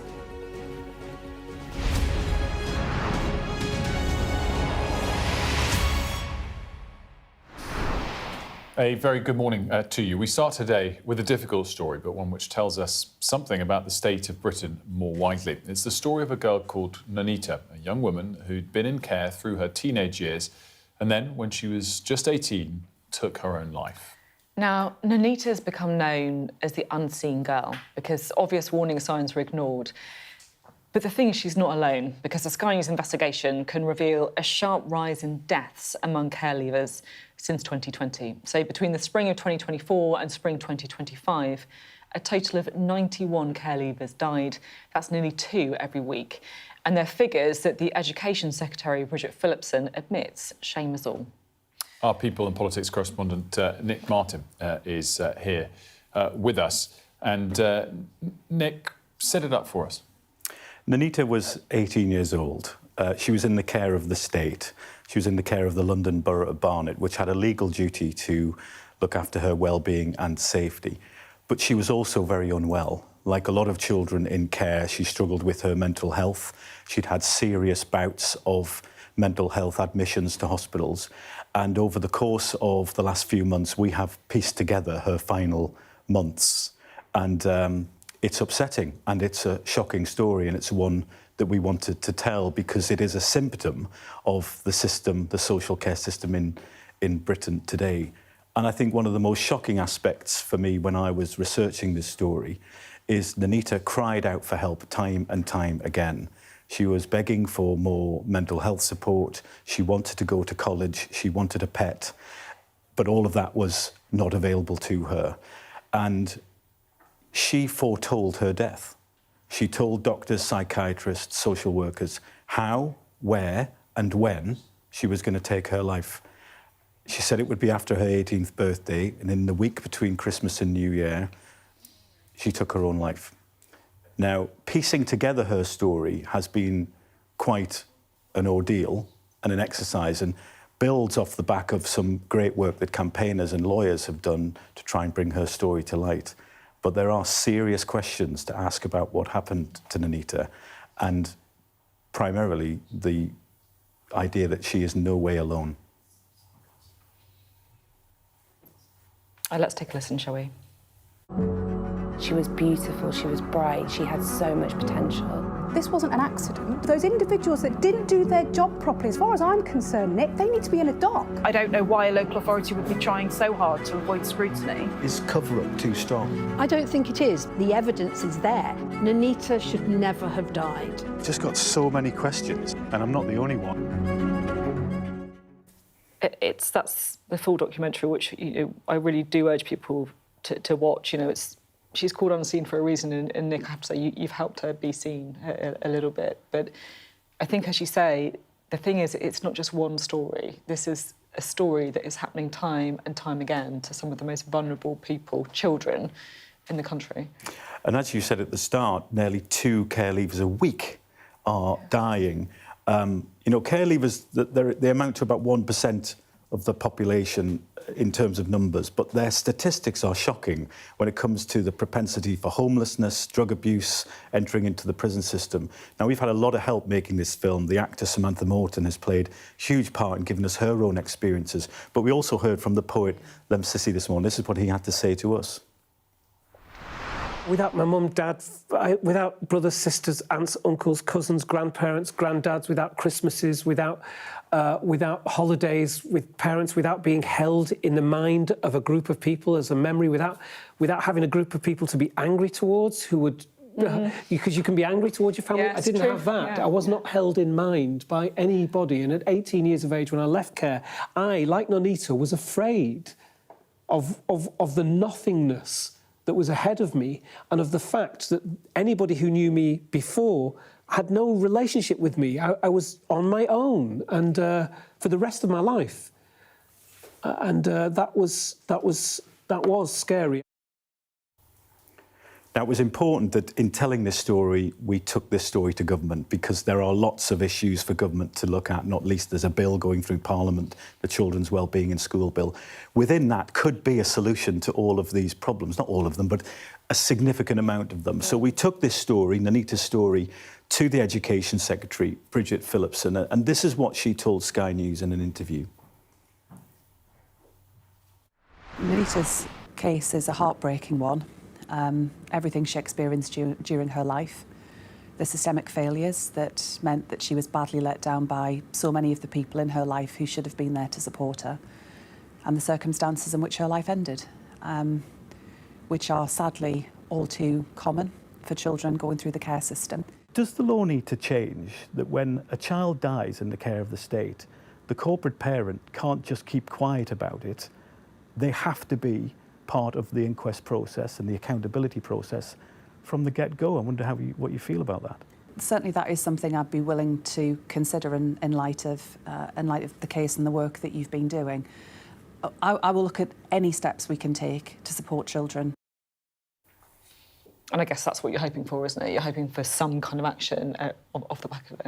We're telling this story, but there are lots of people with care experience, youngsters and people who've grown up, who are absolutely relying on the government now to make a change. And Nonita's story is being described as a significant turning point in that debate about, well, what will the government do off the back of this story? Nick, fantastic stuff. Thanks so much. And make sure to stay tuned throughout the day for more coverage, but particularly at 8 p.m. tonight, a special programme coming up with Nick, with Sarah Jane, on the UK Tonight at 8 p.m. And if you've been affected by that story, don't forget you can always contact the Samaritans 116123 or joe@samaritans.org. So pleased to be covering that. I know it's a tough watch for breakfast first thing in the morning, but oh my goodness me, I don't think anything could be more important. Now, the outgoing Director General of the BBC, Tim Davie, will address staff today. It's after Donald Trump threatened to sue for $1 billion over a panorama programme that edited one of his speeches last year. The White House has given the BBC until Friday night to respond. We just want to set this up and listen again to that clip that has caused quite such a stir. Firstly, we will watch the clip as it went out in that BBC Panorama documentary. We're going to walk down to the Capitol, and I'll be there with you, and we fight. We fight like hell, and if you don't fight like hell, you're not going to have a country anymore. Now, just to say, we at Sky News made that black and white. The idea is just to show you that it is not a real clip, that it's been edited. We can show you the actual clip of what the President said at that point in his speech. This is a real thing. We're going to walk down, and I'll be there with you. We're going to walk down. We're going to walk down anyone you want, but I think right here we're going to walk down to the Capitol. And we're going to cheer on our brave senators and congressmen and women. So that's what he actually said at the start of his speech, and this is what he actually said towards the end of his speech. But I said, something's wrong here. Something's really wrong. Can't have happened. And we fight. We fight like hell. And if you don't fight like hell, you're not going to have a country anymore. Well, Ashley is here to talk us through this. So first, what's going on then with this legal challenge? Well, Donald Trump has essentially asked for the BBC, the corporation, to apologise to him in a full and unequivocal way or risk having to pay $1 billion by Friday night. What's also going on, and you touched upon it there, Sophie, is that the Director General, the outgoing Director General, Tim Davie, will be addressing BBC staff this morning. We understand it's going to take the form of a Q&A session. And, of course, it's a corporation full of journalists. It's inevitable. We are going to hear what is said. We are really seeing, though, an escalation since this story broke by The Telegraph on Friday regarding that Panorama documentary. It's just been a week of headlines, and it's a story that's really pushing on, as we are seeing consistently, whether it's to do with resignations of the people on the BBC's board or whether it's to do with what the corporation should do now, because $1 billion is a huge amount of money, and we know that President Trump has got a history of really pushing through with settlements like this, where he feels as though he has been defamed or in some way misrepresented. In the letter that's been filed by President Trump's lawyers, he's made 3 demands to the BBC. He has said that he wants the BBC to immediately issue a full and fair retraction of the documentary. Secondly, they say that they want... Ashna, forgive us, because Tim Davie's speaking live. This is the outgoing Director General of the BBC. We want to listen in. And support them. The BBC's going to be thriving, and I support everyone on the team. I'm very proud of them. Thank you very much, Aaron. Great to see you. Well, we obviously only caught the end of those remarks there from Tim Davie. We're going to tee this up to replay it. But, of course, yesterday, we heard from Deborah Turness, the outgoing head of news. We can now, we've rewound the tape, listen to those Tim Davie comments in full. Morning, everyone. Good morning. Just want to say a couple of things. I'm here to lead and support the BBC. I'm very, very proud of our journalists in this building. They're doing work, I think, that's incredibly important. I want to thank every one of them. They're doing a wonderful job. Also, everyone across the BBC doing their thing for the UK. And personally, I'm here to lead and support them. The BBC's going to be thriving, and I support everyone on the team. I'm very proud of them. Thank you very much, Aaron. Great to see you. Tim Davie there, the outgoing Director General. And what I would just say, reacting to that, is now we have 2 days in a row. Yesterday, Deborah Turness, the outgoing CEO of News, and today, Tim Davie, coming out and saying that we very much support the organisation. And you know, both of them obviously have resigned. They're not being forced out. They've chosen to resign. And there's an element of that they're doing in order to try and help the corporation go forward in that extent. And they both have a similar kind of tone in what they said. The timing is interesting, isn't it? That it was this that was the final nail in the coffin. That, interestingly, the first time that he has spoken after, you know, there have been multiple attempts to try and hear from him over the past few weeks, but also in the past few days. So interesting that he's stopping there to give a very brief statement to journalists. Saying he's proud of the BBC journalists. I also thought it was quite interesting when he was saying that he's going to stay to lead the corporation. So obviously he doesn't mean like forever, but he's saying that he's going to have that continuity while the search for his replacement continues. Saying it's a corporation that's going to thrive and that he'll support the journalists working in there. And didn't Deborah Turness say something very similar about supporting the journalists that currently work for her? We want to talk a little bit now as well about Robbie Gibb. Now, this is a member of the BBC board.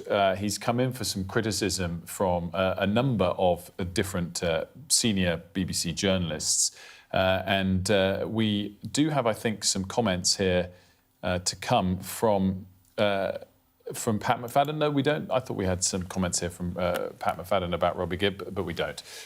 So we can go back to reflecting a little bit there on what we did hear from there. And I guess Davie and Deborah Turness, it's going to take a while to see who is going to replace them, and they'll stay in place until then. They will, and what happens with the process of electing a new Director General is there will be a lot of people whose currently their names are being swirled around. There is a lot of speculation about it. As for what happens now, we know that it goes to essentially a bit of a vote, but it's clear from what he was saying there, he wants a period of a few months of turnover, a bit of bedding in for that new person, but it does go to show, doesn't it? I mean, it is one of the most stressful jobs in the UK, surely, when you've got all eyes on you. Essentially, a lot of people kind of hoping for your failure a lot of the time. I mean, how many times have we seen calls for the Director General to resign? The Gaza documentary that aired on the BBC that turned out it was narrated by a son of a Hamas official. There was that. There was the incident in Glastonbury with the Bob Vylan set where IDF chants were kind of broadcast on the iPlayer streaming service. And there were kind of constant calls. But it's interesting that it took this moment an incident involving the president and an edit involving the president that's led to this sort of untimely downfall, really. And the resignations, are they enough? Well, clearly not, because you've now got the president of the United States asking the BBC for $1 billion. Yeah, and whoever takes over, as you say, an awful lot of things to sort out, not least the pressure of working out the new charter, streaming services, and a lot on the to-do list there. Ashna, thank you very much indeed. Let's talk more now about the state of our high streets. We've all noticed the types of businesses change over time, but police and immigration officers have now carried out a series of raids on high street shops in Suffolk as part of a nationwide crackdown on organised crime, money laundering and modern slavery. Our business and economics correspondent Paul Kelso joined officers out on the raids. Here's a taste of his report. In Haverhill in Suffolk, police and immigration officers raid a Turkish barber shop. They're looking for evidence of money laundering, immigration offences and victims of modern slavery. Through the back, there are signs that someone's living here, but perhaps not by choice. This could be a range of things. This could be linked to exploitation, it could be linked to some forms of modern slavery. Certainly you need to ask the question when you come across these sort of situations, why would somebody want to live in these sort of conditions? So we'd come through the front of a barber shop on the high street, push through to the back here, come through the door down here into an area where someone has clearly been living in a space that isn't designed for living. There's a bed crammed in on the stairs here, there are drinks bottles, food containers, there's a pair of socks down at my feet, T-shirt here on the bed. And the question officers are asking is, why is someone choosing to live in a place like this? It's pretty squalid. The question is, why? And have they got any choice about living here? Please! Behind a second locked door, another bedroom. Bed in here as well. But it's not a safe environment. Not at all. Police find a UK driving licence and suspect this man may be a ringleader. What that is probably the alpha. But for us, alphas are quite important to spot because you need to get them away from everybody else before they influence anybody else on the location. Well, we can chat to Paul now, I should say. Paul, it was an extraordinary report. You hear, don't you, about the stats of money laundering and illegal workers, but when you see it like that, particularly when you go to the back of the shop, I mean, it must have been incredible to see. It was. It was really, really interesting to see, and it was done with great calmness. It was done across 17 premises. I mean, the thing that really struck me was initially we were told we're going to Suffolk Constabulary, but we weren't told where. So I assumed, well, that's Ipswich, right? Yeah. Suffolk's not got many big urban centres. This was Haverhill.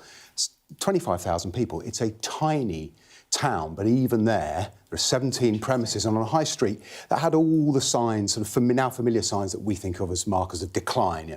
Vacant premises, a few big brands hanging on, a Costa and a Boots, and otherwise lots of these independent little shops, nail bars, lots and lots of barbers' shops, one way and another. What people think look like too many, and that's clearly what the National Crime Agency think too. And then you go through the front of what look like well-maintained premises where I'm sure the haircut's fine, and you find this squalor and these indications of people living there, certainly unsafely, possibly indicative of modern slavery. Out the back, there's a new Audi, I looked it up, £60,000 list price. We don't know who owned it. I don't know if any charges were laid as a result of that. But there were other places. We went to a mini-mart, went through the back. There was an even smaller bedroom. It was basically a broom cupboard with a sheet of plywood and a duvet. And someone was clearly sleeping there. Actually, immigration officers there, the guy behind the counter admitted working on a visitor's visa, and he was taken away and he'll be removed if that is proven. But it was just a sign that even in a small town, and not every premises is illegitimate, but the concerns that people have that this may be indicative of money laundering, criminality, albeit small time, they appear to be borne out. Cool. Great stuff. We appreciate it. Paul Kelso for us there. We'll take a quick break here. When we come back, we'll get the Tories' view on the BBC crisis with the Shadow Culture Secretary, Nigel Huddleston.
we are under Israeli military restrictions in terms of some of the things that we can film, but it's important to be in there.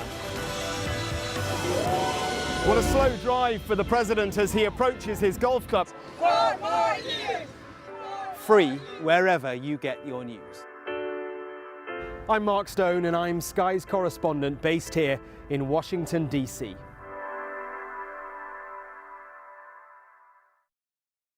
There's always more to the news than a headline.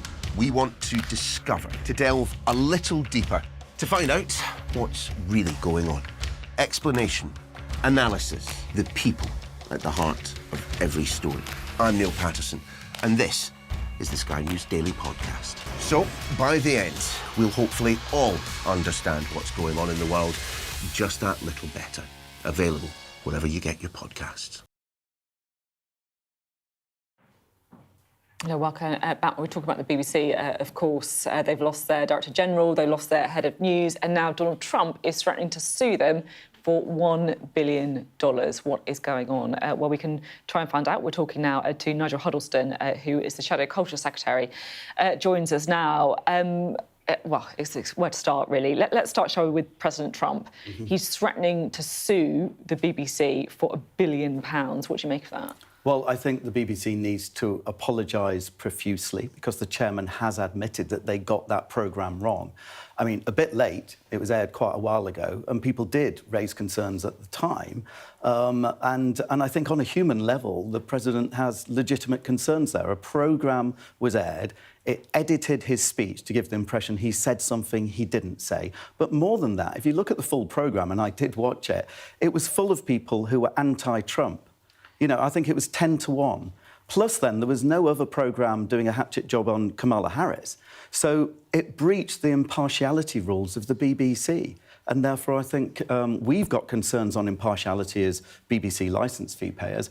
And I think the president has legitimate concerns as well. So my advice to the BBC is grovel, apologise. You can say that the president has legitimate concerns, right? But he's threatening to sue them for £1 billion. That's taxpayers' money. Also, in fairness, the BBC have apologised and the two top dogs have resigned. So, you know, come on.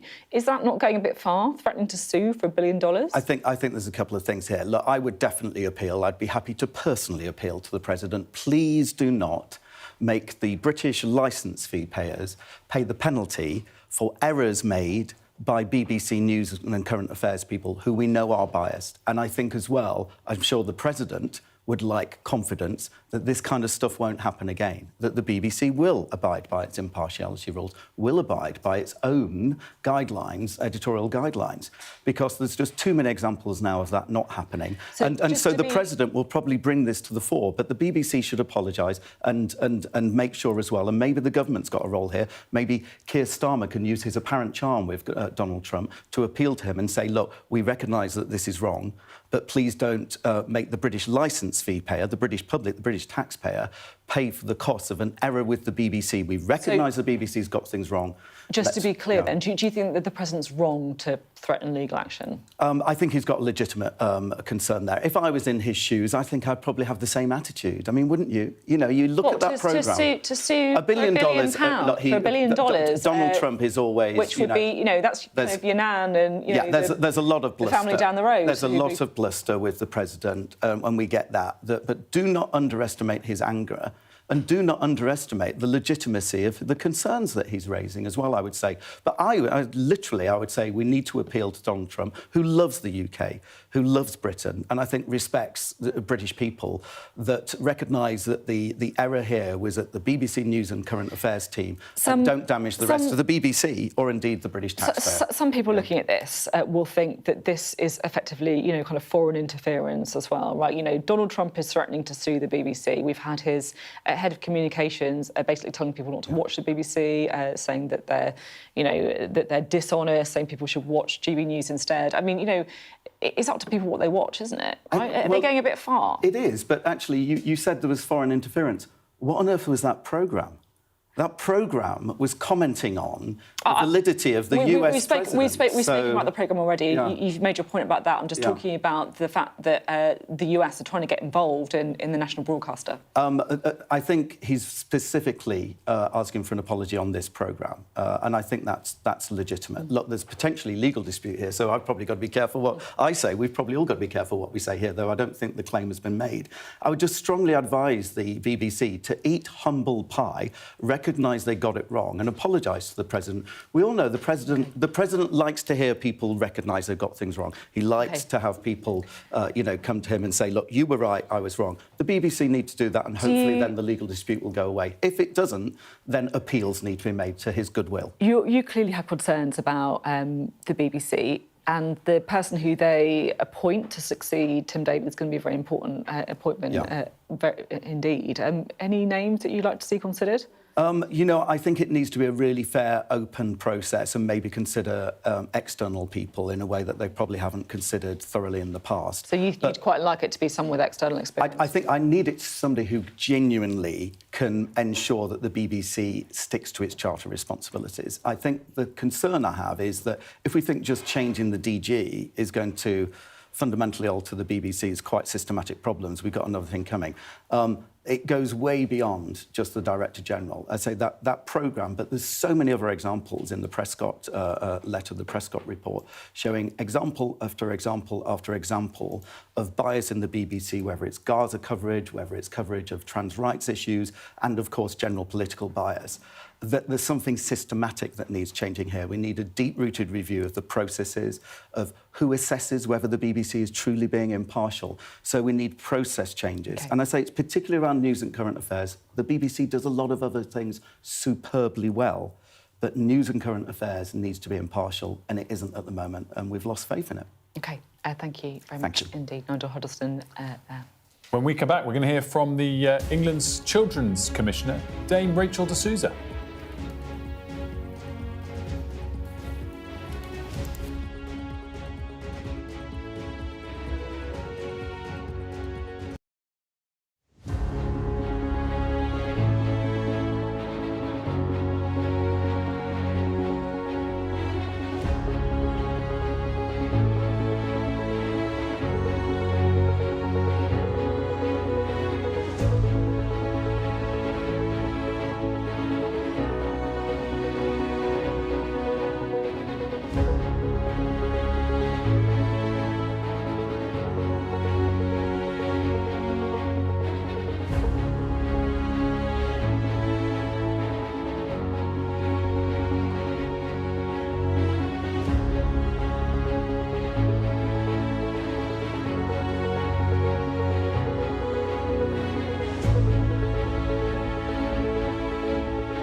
Welcome back to Mornings with Ridge and Frost. A reminder of the headlines at this hour. The number of people dying after leaving care is on the rise. And the Education Secretary has said it's a trend that should shame us all. Since 2020, hundreds of young adults in England have died after leaving care.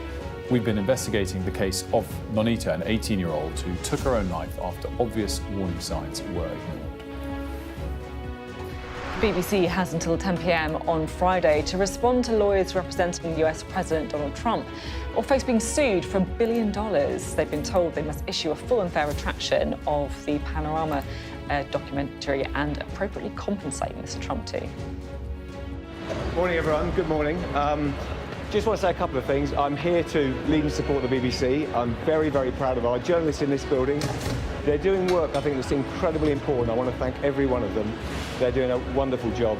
Also, everyone across the BBC doing their thing for the UK. And personally, I'm here to lead and support them. The BBC's going to be thriving, and I support every one of the team. I'm very proud of them. Thank you very much, Your Honour. The UK's rate of unemployment rose to 5% in the 3 months up to September. That's the highest level since the COVID pandemic. It's up from 4.8%, which was reported for the prior month, and higher than the expected print of 4.9%. It was 4.2% when Labour took office. Now, England's Children's Commissioner is warning that locking children up in custody must never be used as a waiting room when their real needs are care, housing or mental health support. Well, we can talk now to the Children's Commissioner, Dame Rachel de Souza. So just talk me through what's going on here. What is actually happening? We've got young people being locked up. Absolutely shocking. So basically, there are 450 children in youth prison. We've got 5 youth prisons in this country, and they are like adult prisons. People would be shocked. They're Dickensian wings. And the number has got smaller, but 40% of them are on remand. Now, that's double than in the adult system. That means they're still, they haven't been sentenced. They're just waiting, basically. Yeah. So they are put in there. I mean, one boy said to me, at night I lay there looking at the roof and I think, I haven't done anything, and yet I must be guilty because they put me in here. These are children, and what happens is 2/3 of these children are care leavers or in care.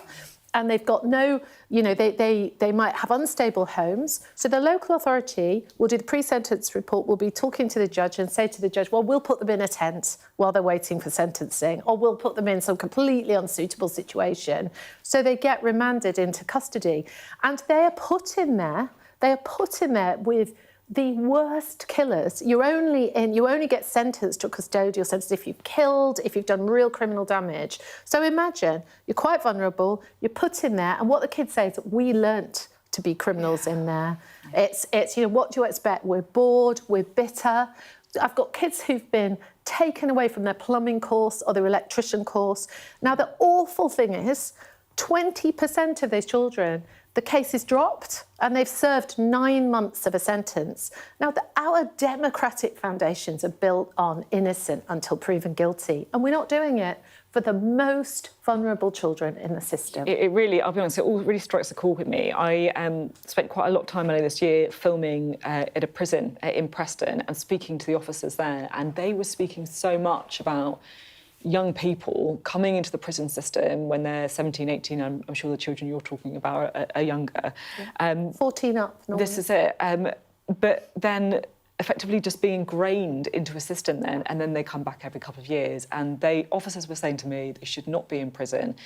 They should be having help for mental health and all these other supports that Absolutely right. Absolutely right. It's been used like a holding pen.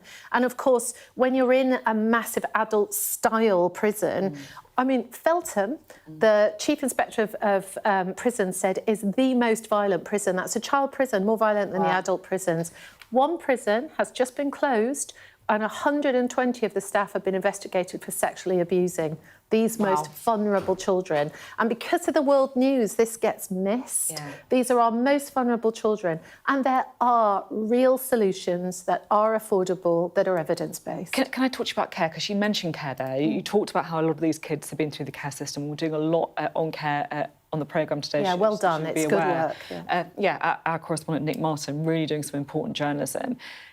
I just can't really believe it when I look at the state of the care system, to be honest, about whether these kids are more likely to be in prison, they're more likely to die at a young age as well. What do you think needs to be done practically? Well, look, first of all, we've got to stop criminalising them. So one of the problems is the kind of case you're looking at, and cases I see all the time, a child's in a care home and does something, like breaks something, and so they call the police and they get a criminal record. You wouldn't do that with your own child. With your own child, if they're in your home, you deal with it as a family. So immediately they're criminalised. We've got to stop criminalising children. We've got to recognise we are the parent. They need often specialist foster caring. We need to rocket boost foster carers. At the moment, LA's don't really do as much as they should getting those people who want their forever child. Instead, you've got professional foster carers who take lots of kids, get money for it for a period of time. There are loads of people in this country who would be trained to take one child or one family of children and be there forever, parent or carer. And then we need to wrap around them with the mental health support that's needed, because, you know, the trauma that these kids have undergone is huge. And if we don't do it, we're going to have a lifetime of these children either killing themselves, which you're reporting on today, or going on to offend, or having unhappy, unproductive lives. So it's worth the investment. We've got to think of them like our children, and that's what will make the difference. Thank you so much for being on the programme. Like, your kind of passion for this really comes through. So it's great to have you on. Thank you. Thank you so much. Really important stuff on care, I have to say, and all of this stuff is linked, it just feels to me. You know, we're talking about kids in prisons, we're talking about mental health support, it's all part of the same jigsaw, it really does feel. Oh, no, absolutely is, and great to add to Nick Marston's reporting today. Now, for many of us, our driving theory test will feel like a very long time ago. I know lots of people who took a few goes to get it right, but a learner driver has just passed after their 75th attempt. Which we were discussing this morning on Cheat Sheet. Congrats for the persistence. Yes, more than anything else. Yeah, it's good. It's very good indeed. So Wilf kind of says much braver than me, because what he's agreed to do live on the programme is see if he'd pass it now. So both of us also said on Cheat Sheet that we would probably struggle to pass it today because we passed it so long ago. I'm doing this on the condition that the DVLA don't make me have to resit. Yeah, that's a good point, actually. That's a very good point. I've only just thought of that. That's a very good point. See how well you do at home as well, because I bet a few of you probably wouldn't do quite as well as we all like to think we would do. Right, question 1. What would happen if your car's wheels were unbalanced? A, the steering would pull to one side. B, the steering would vibrate. C, the brakes would fail. Or D, the tyres would deflate. Is it only one of those? Yeah, apparently. I'd go for A, well, however you worded A. What was A? A was the steering would pull to one side. Yeah, I'm going to go with A. Answer was actually B, the steering would vibrate. That is the answer to that one. Do you know what? That's one of those pernickety worded ones. I bet it's possible it would pull to one side, wouldn't it? I mean, I don't. Yeah, that's it. I'm just reading the audio. OK, question 2. Question 2. What does this sign mean? Jesus, I would think someone's forgotten to finish the sign. That means... What does that mean? That means... Do you know the answer? Well, it's in front of me, Wilf, so okay. I can neither confirm nor deny whether I know the answer to it. What is that? It means no vehicles on the road allowed, apart from bikes being pushed. Who knows that? Sorry, everyone in the gallery saying that's basic. Who knew that? Finally, what about this one? If I get 3 out of 3 wrong, I might lose my license. What is this one? This sign. Got it? What does that one mean? You could go both ways? I don't know. I think that's pretty much it, yeah. I mean, kind of. A two-way traffic crossing on one-way road. You can go both ways. I think that's right. I mean, this is hard. I feel like they may have chosen some of the more difficult questions. This is the thing. When I agreed to this, I said an easy, a medium, and a hard. That's really hard. I know. It's tough. It's tough. That's why this guy passed Just if the takes 75 times. are watching, I purposefully got those wrong It's all a for joke. comedic effect. It's all a joke. Yeah, exactly. I mean, all jokes aside, yeah, everyone's got to be safe. I wonder how James May would do our new next guest. Maybe we'll throw one of these questions. Can we dig up another one for James May, guys, who is joining us next? We've got lots to discuss with him. including his new show, A Shed Load of Ideas, exploring what we find in people's sheds. James May, up next.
What might happen if Russia attacked the UK?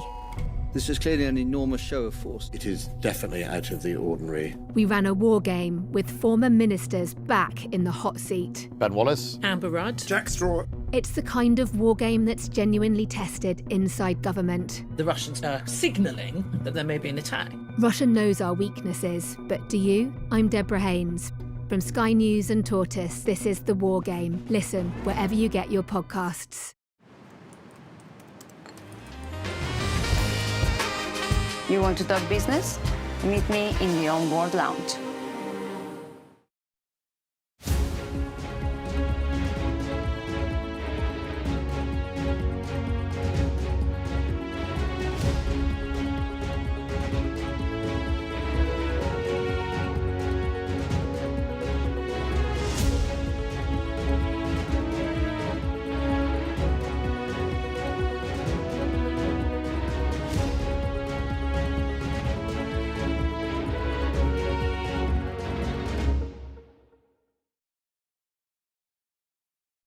Flying units, fly better. Thank you.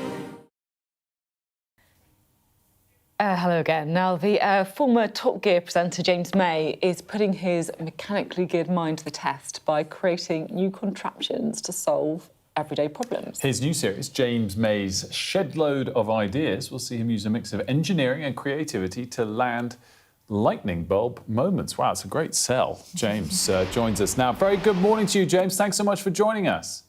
Morning. We obviously in the title, we know that you are leaning on what is possible in people's garden sheds.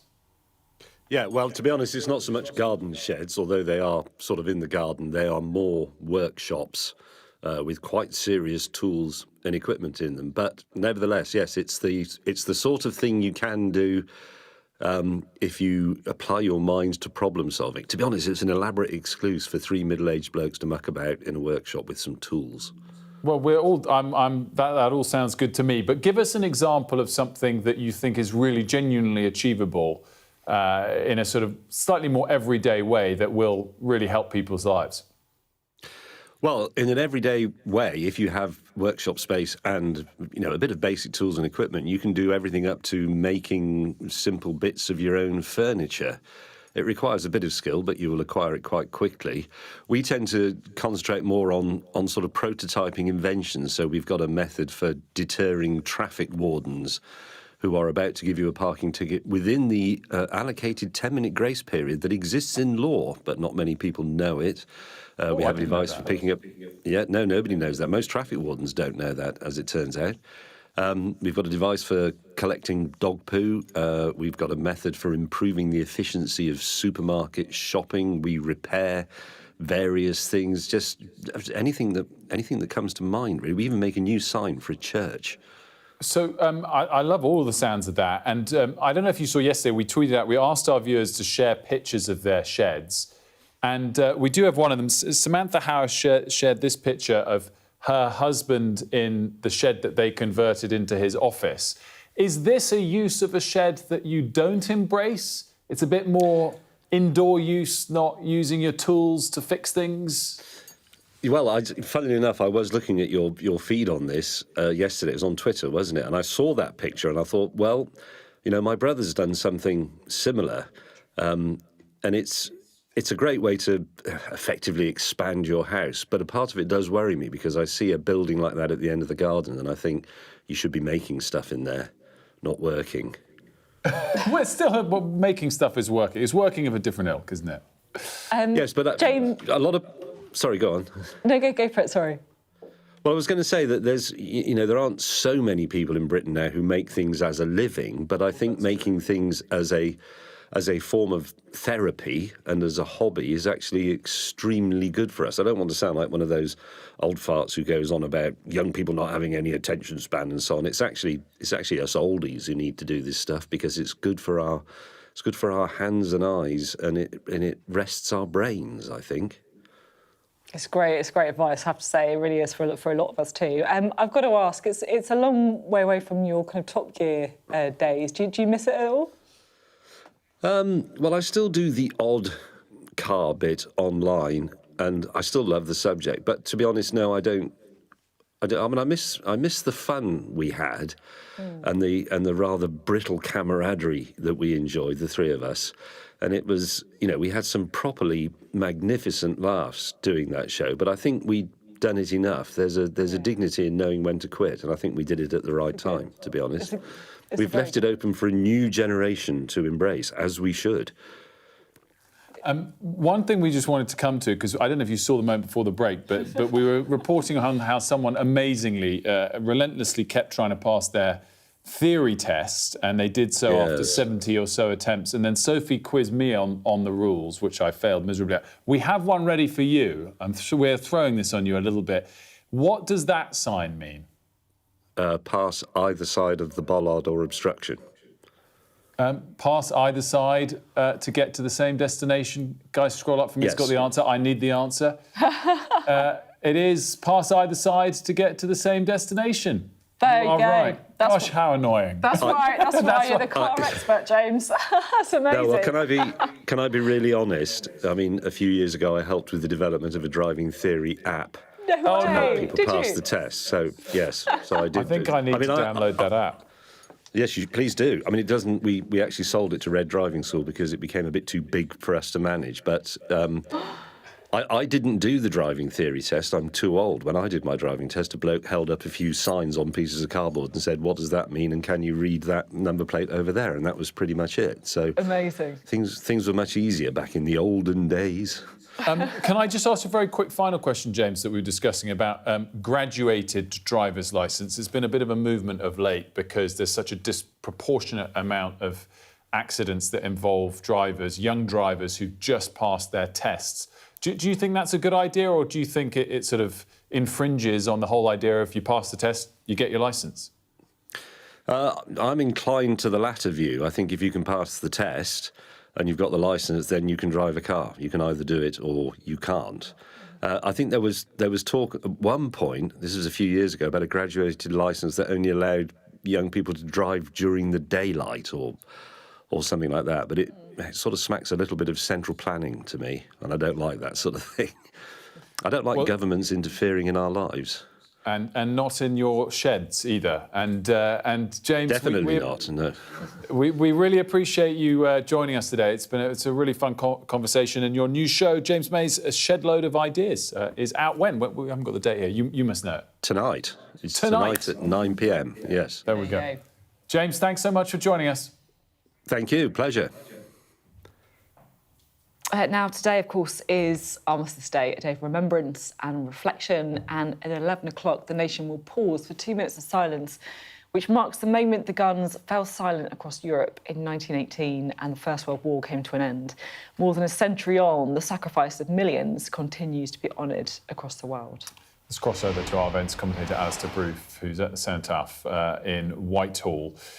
For us, Alistair, good morning as always. A truly important moment to pause and remember today. It was such a tremendously big drama for the whole nation, really, I think, the First World War, and the way in which the impact of the loss hit so many homes. In 1918, it was a chance to just breathe again. And looking back upon the death, the idea of marking the 11th day of the 11th month at 11 o'clock became really important, and it grew and grew. And we've seen how over the last few years, although we're a long way away from the First World War and the Second World War, people want to stop and remember. And today, the Western Front Association will hold their vigil and remembrance here at 11 o'clock. And Alice, obviously we saw the events over the weekend and Sunday in particular. How will this be attended today relative to that? It's much smaller in one sense, and yet it is an opportunity for people, wherever they are at work or whatever they may be doing, to have a moment of pause. But I think it's significant. This is 111 years since the year that the First World War began. And I always think that there is an irony in the fact that one of the great triggers to the First World War was the assassination of Archduke Franz Ferdinand in Sarajevo. And the number plate of his car was A111118. That's Armistice 11/11/1918. And I think that that echo is one of the most extraordinary ironies of the First World War. But for this nation, the impact of that terrible war, which was supposed to be the war to end all wars, and reached into every single family of this nation and most of the empire as it then was a trigger to always seek peace. And I think that in remembering, in thinking about those who gave their lives in any battle since or any operation, it is really just an act of respect for the joy we have at being able to hold our own points of view and being free. Yeah, it's so true what you say there. And also, just to kind of echo what you say there about how it's a moment to remember the First World War, but it's a very personal moment for so many of us to have that very kind of moment of introspection, that moment of reflection on lives lost throughout conflict since then as well, which I'm sure so many people will be doing, Alistair. I just think it's so emblematic, 11 o'clock on the 11th day of the 11th month. And it is a moment when people can just stop and take 2 minutes. And there's something rather special about finding a space at work or where you may be, if you're travelling, just stopping and remembering. And if you can't fill it with your own memories, then just think what it must be like for those who are reflecting on having lost someone in battle and who are dealing with maybe injuries that were incurred. And think on the cost of all of that to families and people themselves. And I think that in that moment of reflection, it is a respect and a sense of thanks as we enjoy the nation that we have. And I think the ceremony today here, which will involve a lot of young people, schools who are coming, it's really important that young people understand that war is such an awful thing. They see it on their television screens, they see the horrors of what's going on, even in Europe now with the attack by Russia on Ukraine. And although it doesn't at the moment directly impact the United Kingdom, if you know history, it's never far away how quickly these things can spread. Alistair, sorry, Robert Bruce, different name check there. Alistair, our thanks, as always. Great to see you. Thank you. We've just got a little bit of breaking news to bring you before we leave you, because the Pakistan's Interior Minister has said that 12 people have been killed in a suicide bombing that's in Islamabad, an explosion in Islamabad, the capital city of Pakistan, which happened on Tuesday, being investigated, of course. Islamabad, one of those places that require a lot of security to enter.